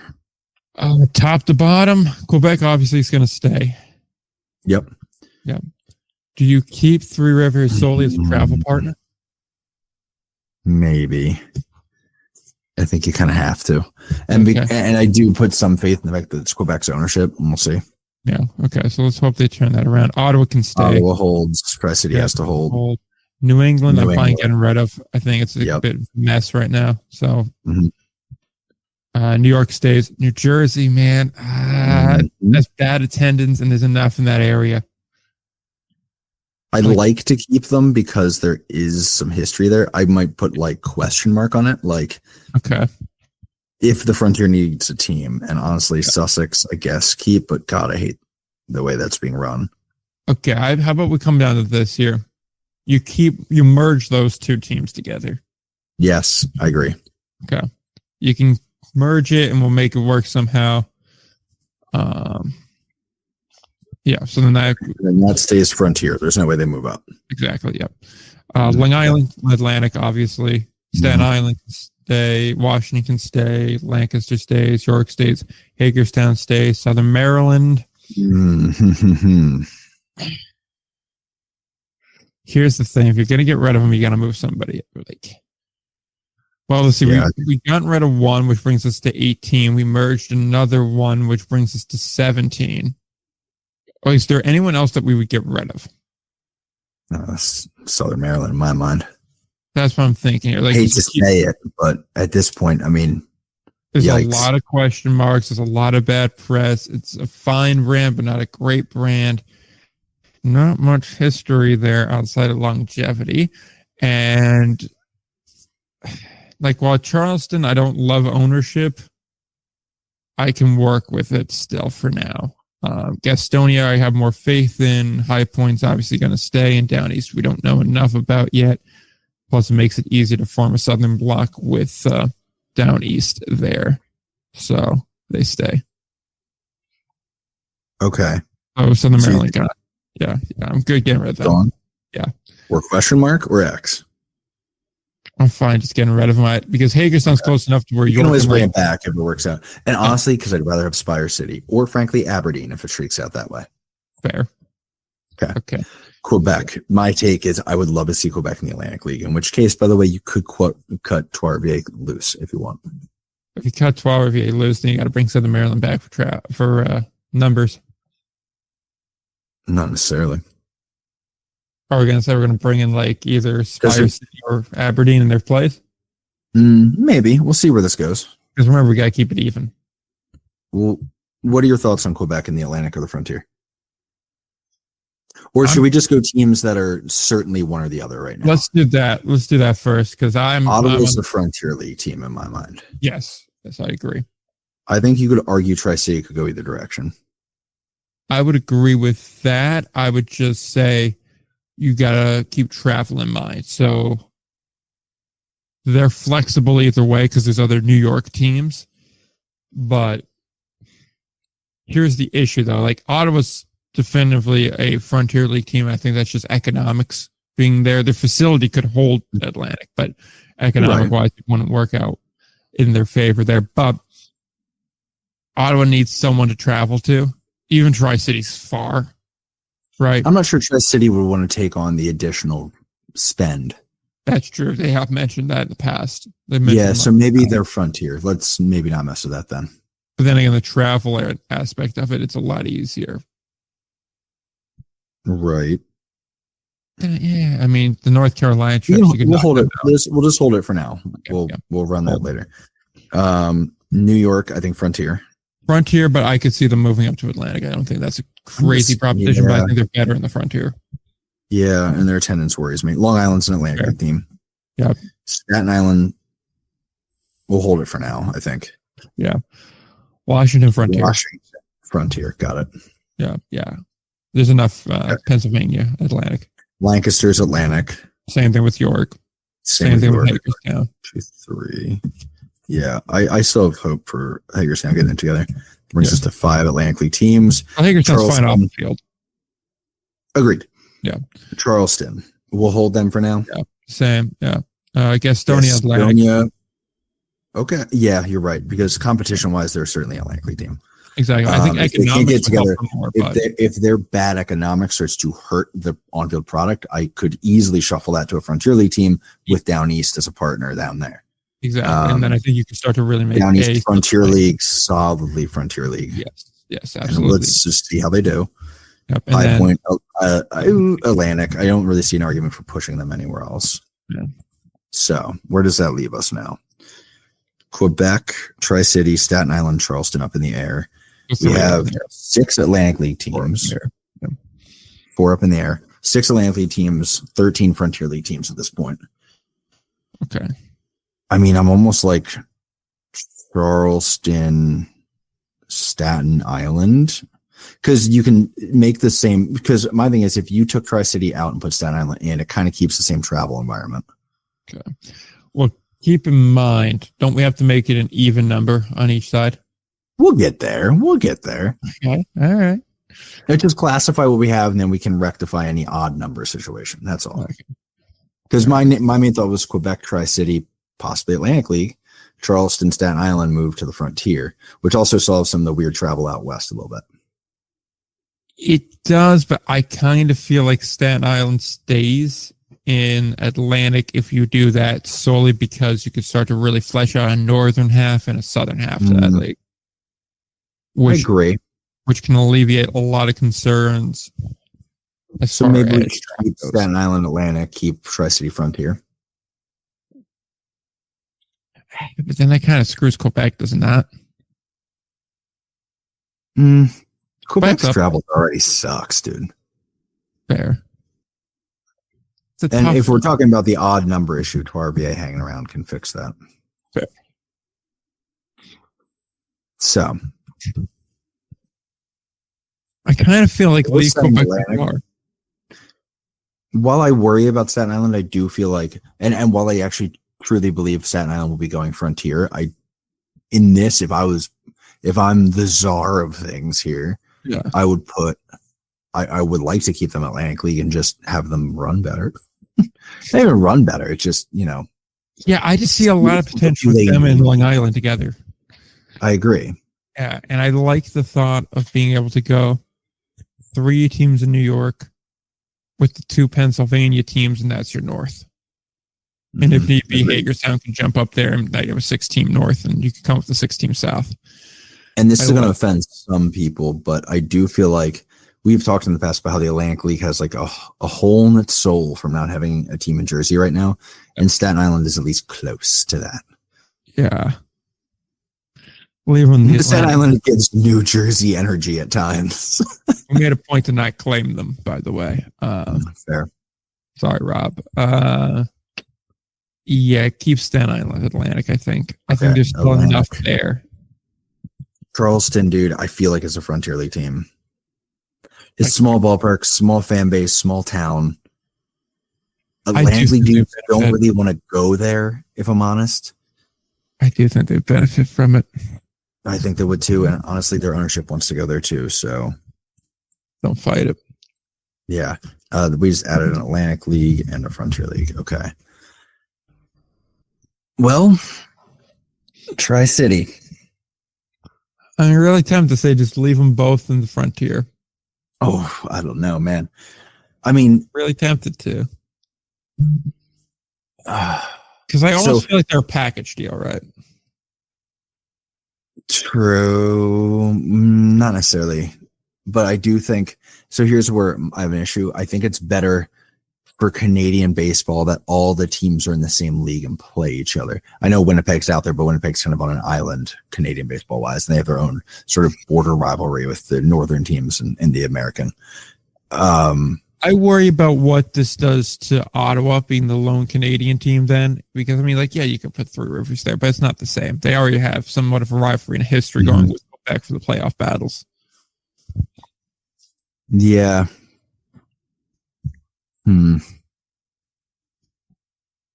I mean, it is a closer drive to Three Rivers.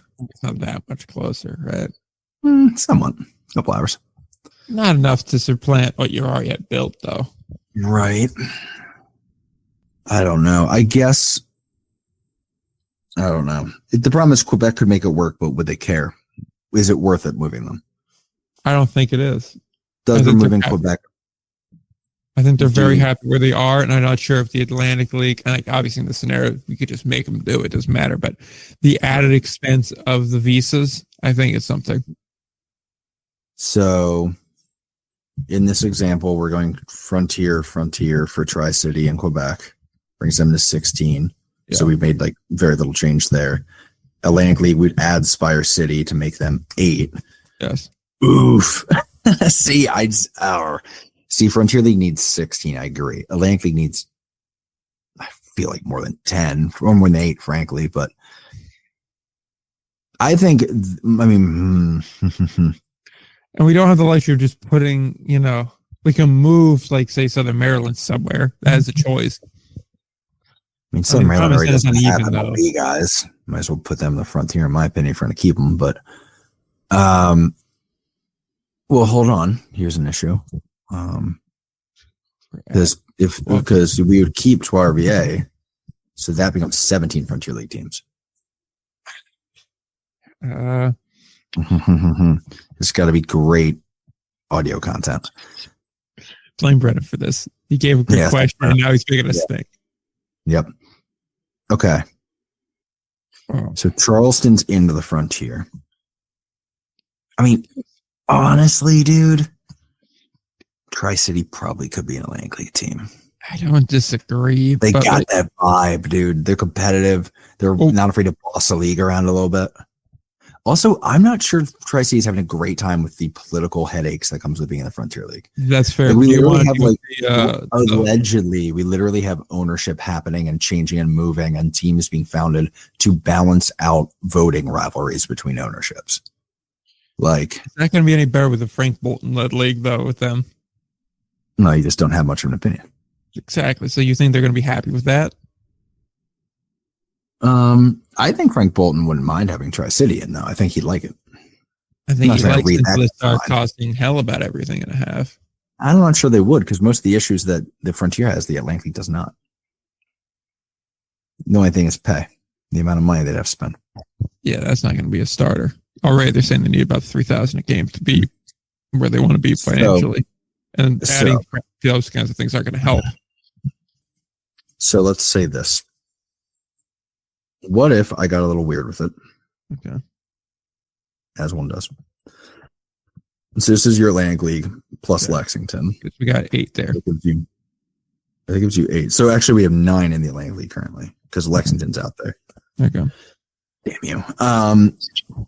What if Lexington went Frontier with Charleston?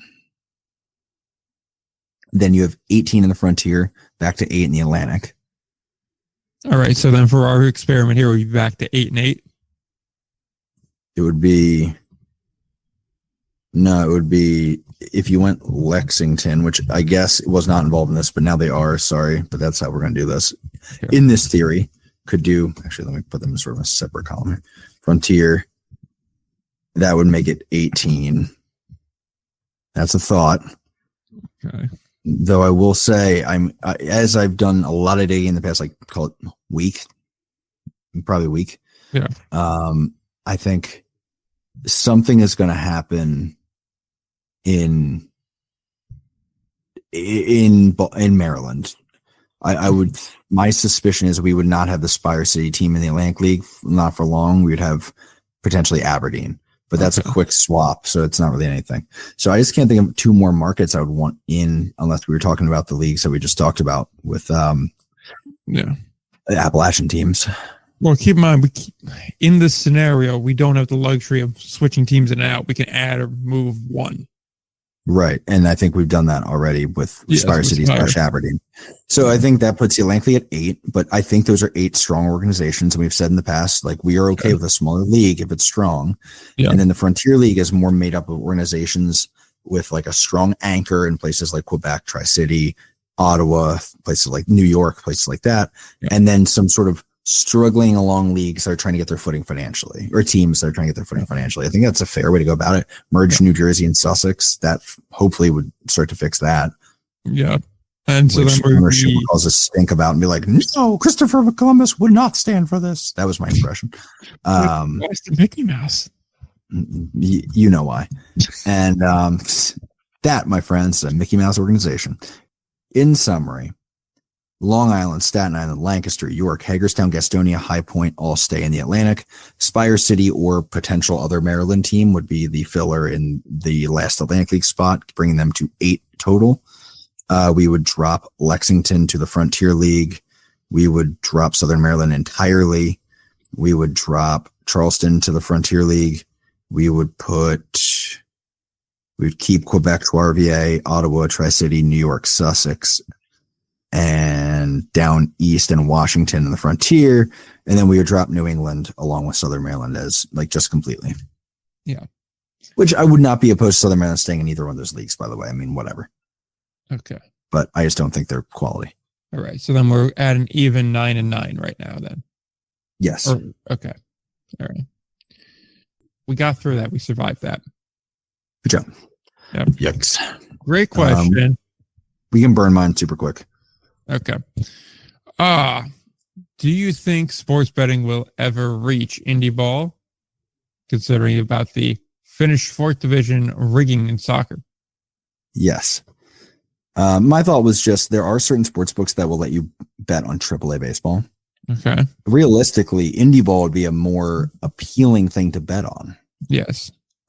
Due to the fact that, you're not, it's just teams shooting for wins, not necessarily shooting for player development. Like your pitcher is going to go as long as your pitcher type of thing. But you're paid so little that it's so easy to rig. Like you go. Well, that's the issue. That is the other thing is let's remove that entirely. I think it's realistic that we could see Indy Ball betting lines. We've joked about in the past, but I do think realistically, I mean, these companies know how much money they're making from low league soccer and in minor league baseball. It's not a hard jump to figure out, what they think could happen here if they did Indy Ball. The issue, would be the same issue you're having in low league soccer, where you're running into this issue more and more frequently. Personally, by the way, I've spoken in the past about how, oh my God, if betting came to Indy Ball, I'm set. Like I can easily find a job in that. I've come around fully to, I don't like this idea. I think we should be pulling back hard on sports betting, but that's a different conversation entirely. Hey, this is how we get our $100 sponsorship. I'm not in favor of this, but I do think it is more realistic than people might actually think. And if there was a league to do it, it would be the Atlantic League, by the way. Let's be honest. They make a lot of sense. I was thinking more Frontier League proposition because I feel like a gambling book could come to them. In Jersey, too. Yeah. A lot of Jersey teams, a lot of New York teams. Though you could see the Pioneer League be the team because they're the ones sort of thinking that way sometimes. Yeah. They're forward thinking. And then the American Associate immediately finds some random book based out of Australia to partner. Yeah, just the most random partner. Down under sports book.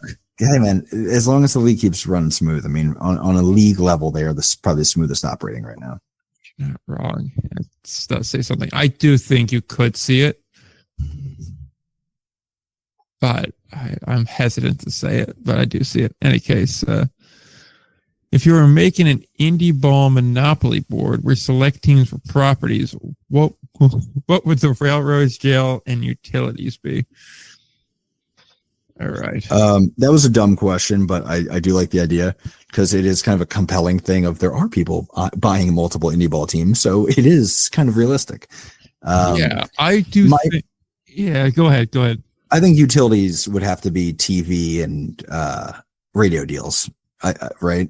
Yeah, I feel like it's got to be like Flow Sports, A Baseball TV. Was it Mixler? Oh yeah. And then what's the last one? Oh, the website that's powering a lot of the stats. Point Streak. That's it. Point Streak's the other one. Yeah, I mean, then the utilities would have to be maybe something else that isn't TV related. If those are the railroads or something. Yes. There's only two utilities if we're getting into the weeds. What would jail be? The wrong end of a deep dive from Indy Ball Nation. Jail. Who would jail? If you want to keep it cute and family friendly, then it's gotta keep it somewhat, I guess. Yeah, so we can't. So it would probably be go directly to the 8th inning of a camp day game. Oh my God, that's really funny. Yeah. Go directly to camp day games. Yeah. Oh, that's funny. I forget who I was just looking at, but someone had on their schedule, I think, just a full Tuesday, Wednesday, Thursday series of them. I was like, oh. Though I will say guys don't mind them as much as you think if it's a team that's into going out golfing and drinking. I mean, I could definitely see that. Yeah, for sure. They gotta have pity on the poor souls that gotta work that concession counter, though. Yeah. So many sweaty, crinkled up $5 bills. I always encourage, if you're not doing brown bag lunches for those games, you're going about the wrong way. That's the move. I want to know how many teachers get fired from having a beer while they're at those games. There's got to be at least a couple a year. Oh, it got to be. And I don't blame him. I try to sneak one too. But you got to be more coy about it. Any case. Yeah. From unknown. Best question. Not gonna. Last one. Good one. What are the best and most fulfilling parts of covering Indy ball, and what are the worst and most depressing parts? So the neat, fun part about this question is it could be the same answer for both. Ooh, big facts. Big facts. But like for me, like the Chicago thing, it was, I enjoyed doing it. I felt like I was doing real news because I was. And I think it did some real good to people to get out what was happening with that organization. And clearly, as we're seeing with the struggle they have in finding a manager, there is a good amount of smoke around there still. And at the same time, though, it's depressing that I have to be the one that covers this, because really that's not what I set out to do. It's to talk about baseball and compile news from, around the Indy ball world circuit and, present it in easy to find and easy to digest form and have discussion about it. So it's kind of depressing that I'm the one that got to uncover workplace abuse. That's not really what we set out to do, but it also is, the most gratifying part, I suppose, there. I mean, obviously getting to meet and talk with people is great. The sad part, obviously, is, you find out how shitty some of these teams really are. Mm-hmm. So I guess that's the plus side is the people. The downside is also the people. Yeah, I agree. I think that's fair. I think from my perspective, it's the plus side is, God, I love baseball, man. Indy ball is so fun, and there's so many fun stories and interesting people, and you'll see this here on like my channel, because I've just been forced by like really disliking my job over the past year, and also now seemingly being about to lose my job, that I'm tired of. I'm reconsidering everything I'm doing in life. So this is kind of like, I'm going to be doing a lot of the stuff I just find interesting and fun. And even if it's not successful stuff, that's fine. It's not what I'm in it for. But just like telling stories of like interesting people, or telling stories like, with the Gastonia video, when I like sort of trying to light on what was going on with that ownership group, like you can help people. You can, it occurred to me that there's guys I've done quick profile hits on where like that's like the most they've ever been talked about online. And it's kind of funny. And like, but also, that's an opportunity to help somebody, or just like, I don't know, like, there's a guy, and I just went down the rabbit hole on like his story, and he played for like, he was like one of the original mascots of, I think it was like the New York Giants, and he basically was just some like crazy dude who was told by a psychic he was going to play for the Giants. And then they kind of dragged him along forever, and they were kind of making fun of him, but like, he was like, yeah, okay, like I'll come along, I'll travel on the road, whatever. He thought he was legit. And finally every day he was like, can I get in the game? Can I get in? But finally put him in an end of the season game, and he pitched, and then he was fine, whatever. But then he, ended up, the next year came back, the vibes were different. They lost in the World Series, and then they let him go. And forever after that, he was kind of just a crazy dude. But like when he died in like an insane asylum essentially, and like on his tombstone it says, when he signed in, like to this day, they only have so many records of him, but when he signed into the psychiatric ward, it's asked occupation, he said baseball player. And like, hell yeah, that dude was. And like, I love that. There's stories like that everywhere, and it's like, it means the world to people, and it's cool to like tell people stories, man. Like, what are we doing if it's not just telling like cool stories? That's kind of where I'm trying to change my vibe to, but also, help you lift people up, give people opportunities, like help shine a light on people that don't get a light. Personally, it meant a lot this year when I was at the last game of the year for York, when they won the championship. I was there to kind of hang out with Charleston a little bit with PJ and all that, but that's tough. I now know I can't go in the locker room because, vibe's different now. Just lost the championship on a walk-off. So I'm hanging out inside the tunnel to go back to the clubhouse at that point for like an hour probably. And like 6 or 7 dudes, having just lost in that way, including the guy who was on the mound, stopped and were like, yo, man, Indy Ball Nation, like, thanks. Like, love what you do. That's cool. And I was like, yo, like, this is the worst time for this. And they were like, still did that. And it felt really good because it is thankless a lot of the time. And because there's days that suck where it's like, I'd like to work in Indy Ball. I love it so much. And I feel like all I do is shoot myself in the foot because of the reporting on like the bad side of things. Yeah. But I report on it because of love. And it's nice to know that some people love that we do. And that's cool. It's not what we do it for necessarily, but like if you love something, it's nice when it loves you back. So being loved back by it's probably the best. And being hated because of the way you love it's probably the worst. But that happens sometimes. Exactly. That's like almost part of it too. Is that knowing that you're one of the few people that do it, there is a certain responsibility that comes with doing it right. And there's times where you see the right way to do it and you know it's going to hurt your prospect of working in it because you're like, there's no way for me to go around what I have to say or I have to say it directly. And it sucks in the sense that you have to keep doing that, but it's the right way of doing it. And the responsibility is both. It's good to have it because that means your name and the way people view the work that you do is of, at least to some degree, a higher quality where they trust you to say, what you're thinking and what you believe to be correct and accurate. And that more often than not, it is correct and accurate. And that just makes people more and more comfortable with you and lets you do a better job going forward of covering players, covering teams, covering the leagues, and giving the organizations and the players that deserve that coverage the proper coverage. But it also, it weighs a little bit where you're like, there's days where you're like, you just kind of don't want to do it. Right? Like these days where you're looking, you're like, I'm really tired from doing this, but you feel like, okay, no, I got to do it because like, who else is going to, right? And do I trust them to do it to the same degree that I was doing it or that I would do it? Because there's other people in the space here, but they're either newer, so there's going to be a bit of a learning curve and they're trying to find their footing, which is fine. Everybody goes through it. We went through it too. And then there's others that have been there a while, but, they either have deals with leagues or you could just tell from the kind of people they have on and the way they go about conducting their business that, they're not going to ask hard-hitting questions. They're never going to really, throw that right hook. Even when they have to say something negative, they're going to really base it around like one or two fall guys and be like, yeah, this is the problem here. It's never going to be a direct, like, no, it's rotten top to bottom. Yeah, I agree. Yeah.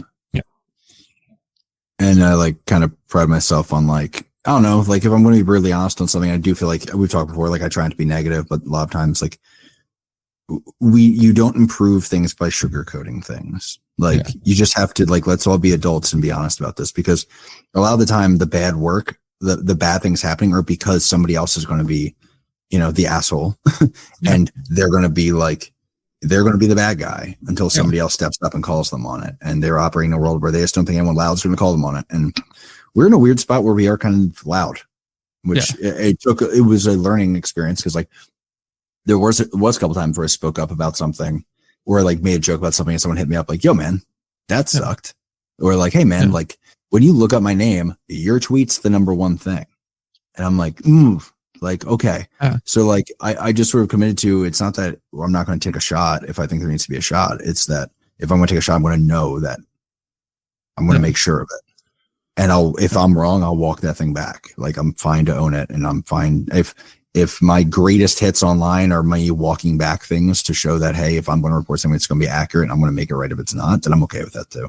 Yeah. So I don't know. That was not supposed to be me like, I'm great. It's just me being more like, I am aware that I am, it's an insight in volatile position. Yeah. And I've come to be more thankful for that rather than uncomfortable with it, I guess. That was my big learning curve of this year. And why, if you notice a lot of inconsistent content with me, it's because I just kind of learned where I was and things for the first time after like 4 years. Exactly. There's a lot of like, you got to think through like, okay, what the effect this is going to have on it. And like, you don't want to just make a bunch of sappy, like hip, hip, hooray kind of content either. Cause I mean, like, at least for me, when I'm always being like, oh, look at all this great, I feel like it's like, I'm not telling the full thing here, right? Like, everybody knows there's more to it than just this. Like, I'm fine highlighting players that do well. And, like, there's certain guys that aren't doing as well, unless they're a big piece to a team.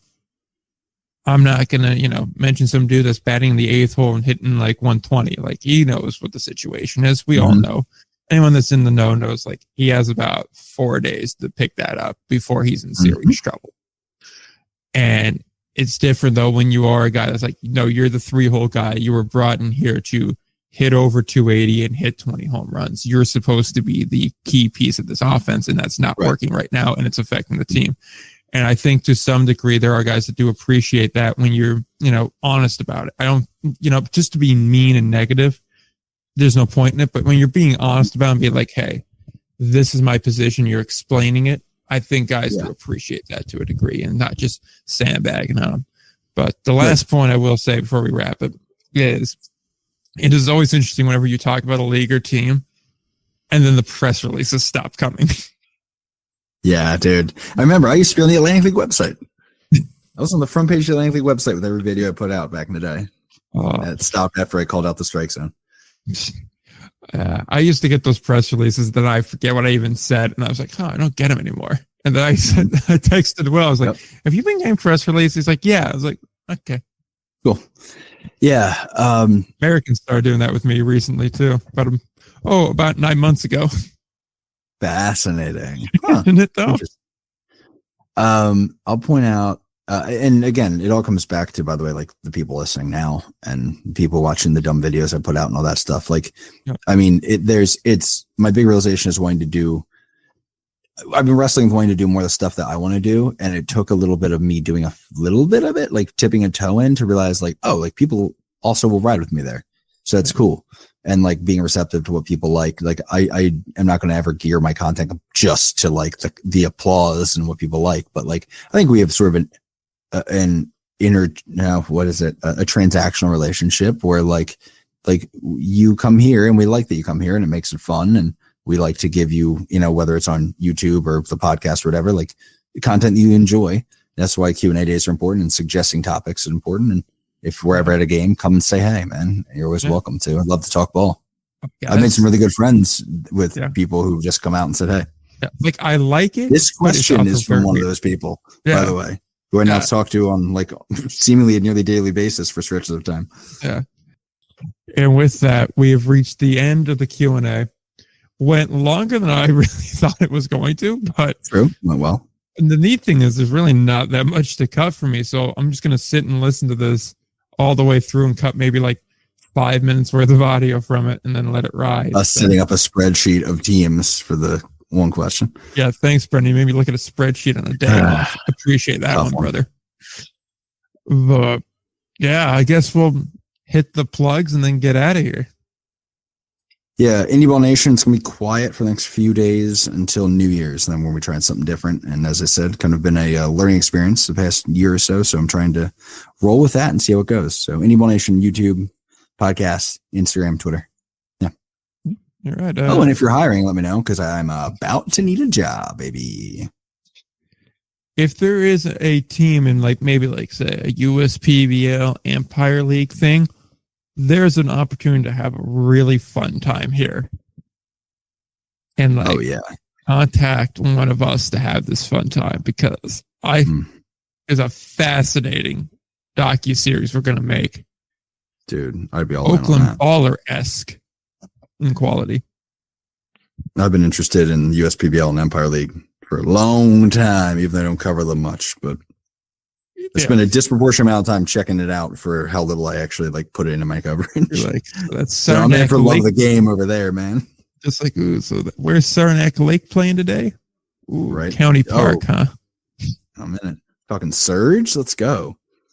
Are we talking about the Tuple picks? But y'all already know we have Twitter, Indy Ball Pod, Indy Ball Report, everywhere else. I do have a content schedule worked out now. 15th of every month is going to be an article. 30th is going to be a video. And obviously the podcast every Saturday. So that is the schedule. We have a rough idea of things. I'm going to actually try to take time this weekend to sit down and actually write the articles out so that way I can have them in advance. A lot of them are just general topics, more evergreen. They're good to read whenever. And they're just more thoughts. There's a couple of more, I guess, expansive topics for the videos that are coming out. You'll see them in due time. I don't want to go too far in advance because especially the ones from March and April are going to involve people that are more than just me. So I don't want to commit to it until I have it done. So it's something to watch out for. 25, I'm actually going to try to produce more content regularly. And I feel like one article and one video is a fairly sustainable rate. We know the podcast is sustainable, but the articles have never been consistent, and neither have the videos, and I want to fix that because I think there's a lot that I could do with it. So, yeah, I'm looking forward to it. Let me know if you want to need any assistance on that one because you've helped me out playing over the years. I appreciate that. Appreciate any help I can get for it. So, all right. Let's wrap it up for the final time in 2024. Until next time, don't forget to play ball.